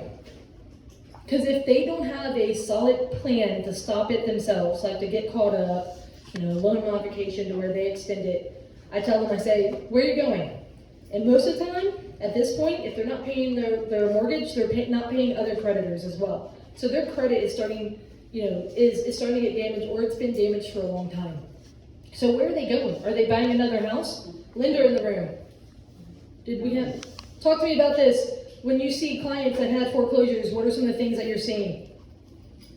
7 years before they can get a loan again, 3 years? It depends on if they're going like repayment plan, chapter 7 and chapter 13. Yeah, so it could be 7 years before, right? What about if they had a foreclosure, but it didn't go all the way through? Have you seen any of those come through? I have not. No. So that may not have depends on what they do. if they go the short sale instead of the actual auction, if they like do a loan modification. Some may have no to some implication on their credit. It just depends on what they do. But one of the ways it gets filed in public record is the notice of default. Here's the thing is, it's one of those things where it's how long they've been behind on it that it's impacting their credit. And it's impacting all who are on the loan. So if, for example, on Monday we had the dad co-signed with the son. Dad's credit's getting impacted as well. So where are they going? I tell people, if they don't have a crap ton of equity, be prepared you're gonna rent or go move in with friends and family. Because if their credit, depending on where their credit is at, one, do they have the money for down payment, maybe some of those, expenses. Most of them are not moving into a house they're buying. Let me say it that way. Few of them can move into a house they're renting. So as you guys know, where are you going is a huge part of the deal. Because if they don't figure that out, what's happening? A lot of them move in with friends and family. This is that time in life when sometimes you have to make that uncomfortable decision to go move back in with your parents, whether you're a millennial or not. So that's that reality check, right? So many people say, oh, well, I'm just going to buy another house, or I'm going to get the same quality of house I have now. Honey, you couldn't afford it. No, seriously, I looked at this one woman and I said, so you want me back here in another year or two? Because this was her third foreclosure, because since her husband died, she's just never been doing money. I said, well, how about if we go downsize? So think about those things. Always have your most up-to-date numbers and figures with the paperwork, so in writing, with a date tied to it.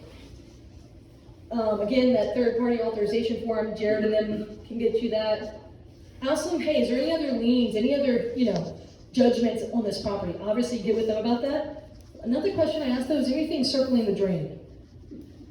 Because a lot of times they're like, yeah, I say, hey, this is what we found on the title. They may say, yeah, I have a Capital One credit card I haven't paid in a while, and I was supposed to go to court. I got served to go to court and I didn't go, so it's probably just a matter of time before that judgment goes on the house.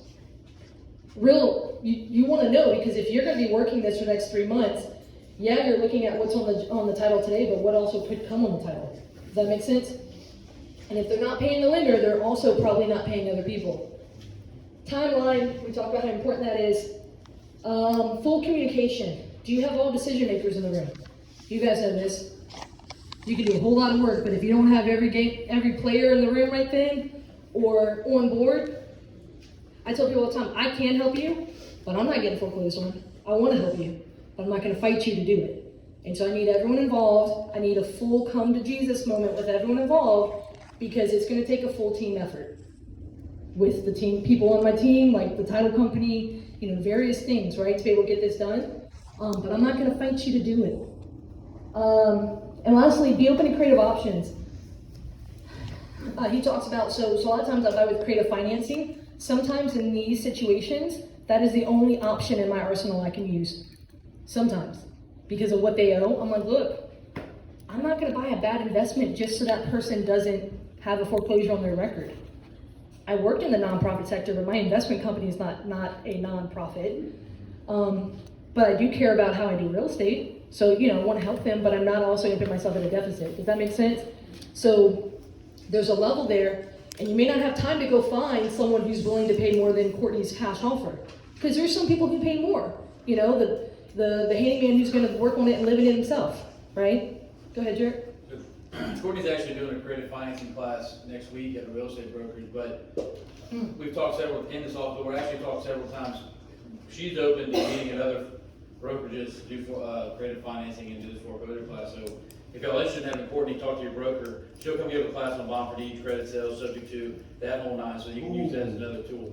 Love that. So get in touch with her about that. I'm happy to sponsor the event at y'all's brokerages.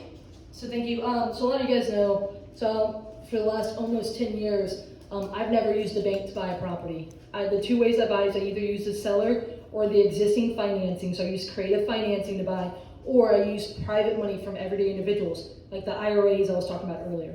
Or if someone just has cash and they want a good operator to back.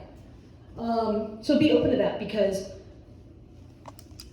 for example, when I talked about buying a property within 2 to 3 days, the fastest way I know to buy a property is with creative financing. We might be able to do it in a day. Like again, please don't test us, because that's what giving me like this grade. John went upstairs, so yeah, we can do it in 24 hours. You know what I mean? But it's one of those things where I'm like, that's the only way in my arsenal that I know for sure. Why? Because then I'm generally gonna have to wire money for the private money or different things, or I generally have I'm thinking about all this stuff, and I'm like, that's generally the fastest way to buy. So sometimes that's all the options that we have. So kind of still be open to that. But that's one of the big things right now, foreclosures and creative financing, the two things people are like, hey, Courtney, can talk about. You want to have a creative financing class in your one day? Oh, yeah. Okay. So look, this is one of those forms. It's good until 5/31/2023. Payments due, it's $8,100. Property inspection was $160. So that property preservation got passed along. Abstract and title examination from the lender, $330. Foreclosure costs and expenses, including attorney fees, $4,700. And then total is $13,367.10. But they were only behind $8,100. Do you see how much that jumped up? So you see, but this is for a house. It was $107,000 was the payoff. Imagine if it's $400,000. Imagine it's $225,000, and people in their head say, "Oh, well, I only owe $8,000." Boom. Yeah, I'll say this. A lot of people will call me and ask me, how much? What's the payoff amount, or how much do they owe? This number right here is almost half of what is actually back and past due. That could be, like you said, it could be a huge amount of money that's owed. You have to go to get the payoff from the law firm that's handling the foreclosure, not from the creditor. So think about that seller net sheet. This is where they may have only so much equity to deal with your commission, the other liens and judgment. So this is important. Yeah, I'll say this too though. If you're negotiating and your seller's in a situation where you actually have a contract and it might be really close to not making the purchase price not being able to make the full payoff, that is what is able to be negotiated. I do a lot of free work for you guys. Y'all already probably know that. And these other law firms that have these relationships with these creditors, they're doing volume foreclosures for these people. And if that creditor says, "Hey, I need you to shave $1,500 off that fee to make this deal work," that law firm might do that. So that is where you can start negotiating. That's the only real cost that's just based on what the attorney's charging to do that work. So, but good luck, because we were supposed to close last Tuesday, and we closed yesterday because we were waiting for them to give us an updated payoff. So if you have time, negotiate. If you don't have time, the seller at the table said, "Oh, that's about $100 off. Do you want to go back and get an updated figure?" I said, "Honey, no." I said, "Honey, do you want this to stop?" All right, real quick. Did some of you guys see this on WWL? Yeah. 7-minute video about this real estate investor that was scamming people in New Orleans. I was at a crawfish boil on Friday, and I had no less than 7 messages, and I don't even know who the guy is. Imagine if I knew him. So there are scams and bad actors. So one of the most common I see is people will reach out once it's in public record and say, "Hey, I will do a loan modification for you, pay me to do it." So you see stuff like that. This is in the recent news. Again, I don't know the guy. One of the first things I did, I had about 3 attorneys send it to me. I went and looked at my real estate investment club to see if he was in it. If people are bad faith actors, assumed innocent until proven guilty, they still are not allowed in my group. Just because even the allegations are not becoming for what we stand for. But there are those good faith actors. I work with pre-foreclosures all the time.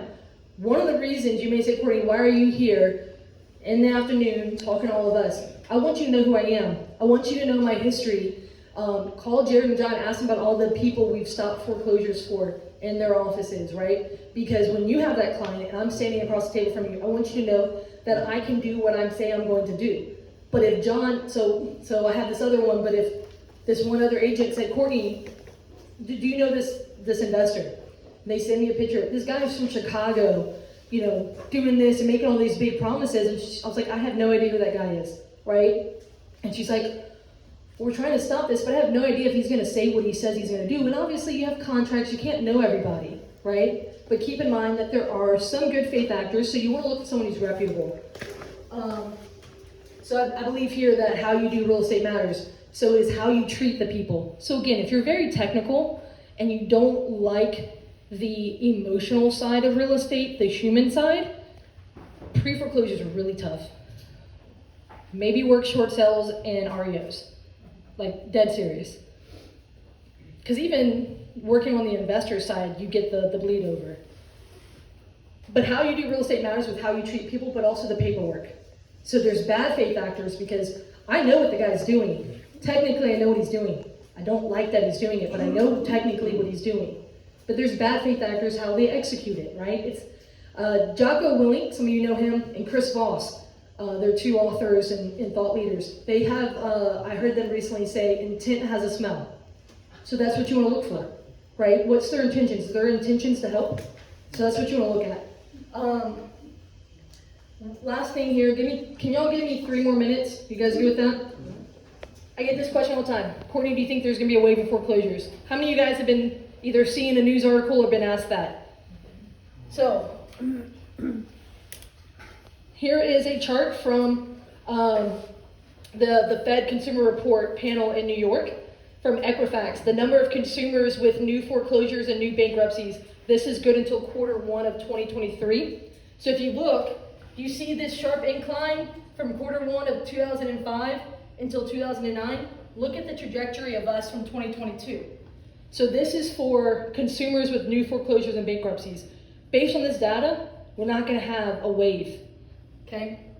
Here, this is the large bank consumer mortgage balances 30 or more days past due, including foreclosure rates. And this is from the Fred. This goes until 2023. So it's not, the numbers aren't where they were, right?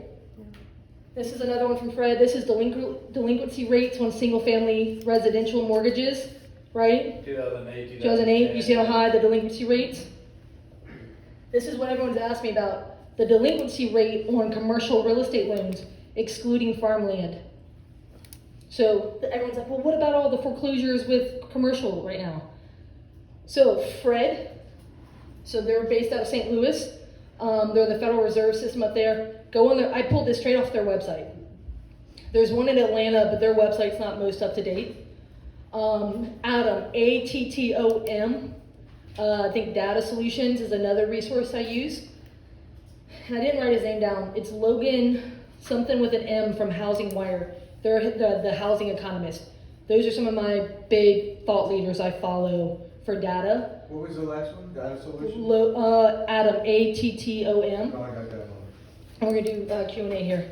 But I look at the data, but what am I seeing in the local market? Deed and liens are coming back slowly. I've not seen a ton of short sales.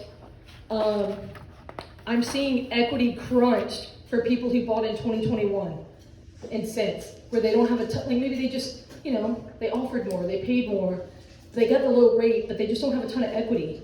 And you guys know, when you have closing costs and commissions, you start to really chew away at some of your equity, even if you have just a little bit.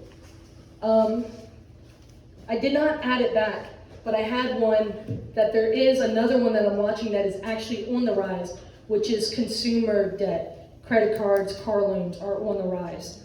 So that is something I'm watching right now, because people are going to pay their house for a while, but they, be behind on their, getting repos and stuff like that. I've seen a lot of that happening. So I'm watching, ear to the ground, watching. I'm not watching headlines. I'm going to some data sources, right? Some thought leaders that are not sensationalists. What about locally with insurance? I don't have any data on that. So I wanted to go to the Atlanta Fed.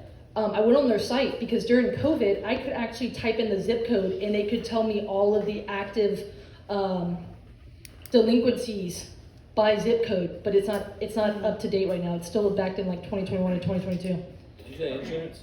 Mm-hmm. You said insurance? I'm telling you, go talk to Rhett. The There's president. delinquencies based on insurance. I don't have that data. Yeah.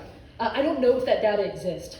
I don't know if. Can that put you in foreclosure is my question. What? Can the insurance cost increasing so greatly people who bought in 2021, 22, can that put them in foreclosure, and is there a solution? Lender back there, if someone is not paying their escrows, are they actively in default? Could they become actively in default? Yeah, so we've actually had clients, like what she was explaining earlier, where their insurance premium goes up $4,000 or $5,000. Well, your escrow account is going to go up as well to meet that new monthly payment for insurance for the year. So if you're not increasing your monthly payment to your new payment, and you're paying your old one, you're not actually making your mortgage payment, you're making it foreclosure. Yeah, and I'll piggyback that. If you sit in the closing room with me, every time I review the mortgage, I tell everybody, you're responsible for paying your principal and interest and your taxes and your insurance, whether that's through your escrow account or directly if you're not paying on an escrow account. So you are obligating yourself by signing that mortgage to state, I am borrowing this money and agreeing that I'm going to pay my principal and interest and I'm going to pay the taxes and I'm going to pay the insurance, whether that's being escrowed or not. So if you fail to make that, the bank's going to be able to trigger that mortgage and then foreclose on that property. So pro tip, What if you're bound by that insurance though? When you can't give a federal loan, you have to have insurance. If you can't afford an $8,000 premium, what happens then? You're in default. You're in default and you need to either sell your house, bring in roommates, shop. One of the things I was saying earlier Shop. is obviously just shopping, you can increase your deductibles, you can, play with your coverage B, C, D, and E. But the other thing you can do that really affects your premium is your settlement options. You can put your roof on ACV, that could drop to a couple thousand. Actual cost value. Yeah, actual cost value against replacement cost valuation. So- There's a lot of different options you can do. Obviously, they're last resort, but if it's between you losing your house and keeping your house, we're gonna go down that avenue, right? So we played around with my portfolios with actually self-insuring all of our roofs right now, Yeah. because that is the thing that's blowing things out of proportion right now. A lot of the commercial clients are starting to self-insure because, we've seen some Just that for have wind. $50,000 premiums jump up to $400,000. By the way, if you're playing, who here does commercial deals? Insurance valuations changes the value of the property, right? NOI, right? We haven't seen that ball come through. Second thing, St. Tammany Parish reassesses property taxes every 4 years. Last one was in 2020. If you're not preparing your clients for that, that is the next ball coming down, because usually they'll update it from an actual transaction, but they reassess parish-wide every 4 years. That's coming next year. To catch them up with all the assessments, that's gonna be another big deal. So, Courtney, you're not sure we got a point from, I do property tax abatement, so Yes, sir. Orleans starts this July. So Orleans, if you remember, Orleans Parish is a season ahead. So we're afraid that they're all gonna be hit. The comps, the assessors are pulling for Orleans Parish have already passed. So Arthur, you contest them. You help Right, people I contest fight- them. Yeah, we fight the assessor for the people. Fun fact, I fight all mine religiously. Yeah, so honestly, y'all, you can do it yourself, you can hire me to do it, but that, you need to prepare them, because not only they're gonna hit, it's a 1-2, the insurance is gonna hit, Yeah. and next year, they're on for what they bought their house for, if there's a recent transaction. Or they'll look at the market, what they presume market value. So I'll fight them because I'm like, I have the shittiest house in the neighborhood. Yeah. Look what I just bought. Fun fact, St. Tammany has a gutted rate. So I was like, my house is gutted and we can't renovate it yet. And so I learned that they have a gutted rate, that they will reduce my taxes because it's gutted. Yeah, they put it on. Right? I'm like, Can I just be down? can I get one room and that be the one visible window they look through? Like, I will sacrifice a room. Guys, this is my buy box. So, my next slide is going to be my cell phone. You can text me and I will send you this screenshot. This tells you every parish and county that I buy in or I currently own in. It tells you what I'm looking for. So I'm looking for, so it's the parishes in Louisiana, Mississippi, single family with the market value of under 350. House packages, when I say some value add, there's some way for me to either fix up the properties, they're under market rent, some sort of opportunity there, and mobile home parks under 200 pads. And then, but more than that, if it doesn't have this bottom line, that's where it's difficult for me. I buy pre-foreclosure, succession properties, inherited property, like title issues, whatever. If someone needs speed, call me, right? Because people call me all the time when they say, hey, Courtney, you buy houses, but if it's not one of the bottom ones, rarely do I make sense. So, with that being said, You done? here, text me and I'll send you that slide, but take a photo if you don't have my cell phone number, and I will get with you, and then we're gonna do Q&A. So if y'all want Courtney's information, you can always text message me too. I can put you on a group text with Courtney. I get burned up when I hear real estate agents tell me that they don't have a bunch of business right now, or they're slow. Because she just gave you a list of all the properties she's looking to buy. She is a buyer, right? She is looking for. So I buy 30 to 50 properties a year. So when I say that, I don't work with just one agent. So business is slow. Go hunt for me. I have more money than I can spend right now, and I'm looking, because of this uptick in the market, I'm looking at maybe going back and selling some of my portfolio. And by doing that, what am I going to do? I want more properties. Go back. And she has a RIA where more people like her are standing in a room looking to be able to buy. There's 50 people in this room. She says she buys 50 properties a year. That means every one of y'all could potentially do a deal with Courtney this year and find her a property or sell one of her properties. So it burns me up to hear real estate professionals say that there are not deals to be made. There are real estate investors out there that are doing deals. And she just showed you the foreclosure process. And how many of y'all would be willing to try to help with somebody in foreclosure solve their foreclosure problem? Right? So, I mean, I've seen people in this room do it. And she gave you a way to find, can you go back to the slide if you don't mind? The slide where it shows you on the foreclosure website, on the sheriff's website. If y'all have any questions, y'all feel free to cut me off, but I'm going to get on my soapbox for just a second too. And I want to give y'all some practical ideas that you can take away from it. Andrew's going to try to punch me in the face because I'm giving away some of the secrets. But just practically speaking, if y'all want to help somebody solve a problem, right? Me and Andrew talked about this today. There's 4 or 5 reasons why somebody wants to avoid foreclosure, right? The first reason is that if you go to foreclosure, it's going to be probably 7 years before you can buy another house, right? If you avoid that foreclosure by selling the property for them, then they may shorten that 7-year time frame. Second thing or eliminate it. And the second thing is, if you're going to lease a house, if you're going to lease one of Courtney's house, she's running credit on you. If you have a foreclosure in your record, she already knows you're not going to be able to make a monthly payment. That's the second reason to try to avoid foreclosure. The third reason is that some jobs, CPAs, financial advisors, and some employers will actually run your credit before they will hire you. It may affect you being able to get a job. If your client is a certain clearance level government official, a certain level lender working for a bank, they will lose their job over this. Because some people, so for example, one of our best friends is a fighter pilot that has a certain level of clearance in the Air Force. She's like 5'3" and she's a force to be reckoned with. She cannot travel to certain countries. She could not have happened to her. Why? Because someone could hold that against her and pull out, whatever. So they see that as a risk for that job. So if you're a client, they may not, most of them may know that, right? But you see what I'm saying? That could be a whole reason, not only because they couldn't get that job in the future, but because they could lose their current job that they have. I had Venetian Isles, I told you, $1,700 a month PITI, jumped up to $2,700 a month PITI. They called me, they just had damages from Ida, they just finished fixing it. The house needed less than $3,000 to finish it. They both worked for the VA. They could not go through foreclosure, and so they were like, what options do we have? In Venetian Isle, off a shelf. Those things, they don't sell in under 9 months at all. And there's no rental comps at all. That's tough. Yeah.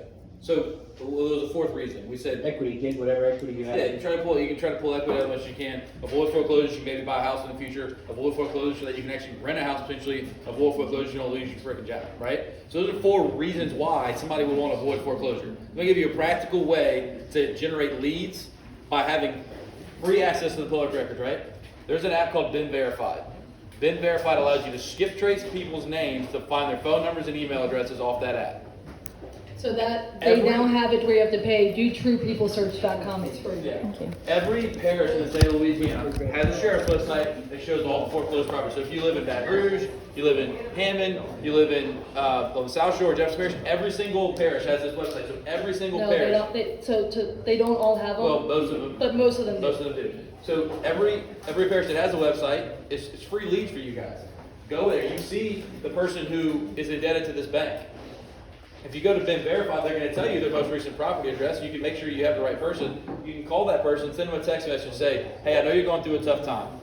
These are the 4 reasons why you may want to avoid a foreclosure. I'm a real estate agent. I work with a lot of people going through foreclosures. I'm happy to help you try to get out from this situation and sell your house as fast as possible. Right? How many people would not want to just sit down and have a conversation with you? So this is a great way to find leads. Again, frustrates the heck out of me when a real estate agents say, I just don't have any business right now. Interest rates suck and insurance sucks, but people are going through this every single day. How many people are going through foreclosure in St. Tammany Parish every month? 30, 40 of them? Yeah. So like plenty of people that you can reach out to try to generate business from this. So use this as a tool and as a real estate agent, generate leads in this creative way for right now so that when the market turns, you can have, you'll still be doing this work and not, working somewhere else, doing something else. Anyone have any questions? Yeah, so like for sheriff sales, I know there's like a certain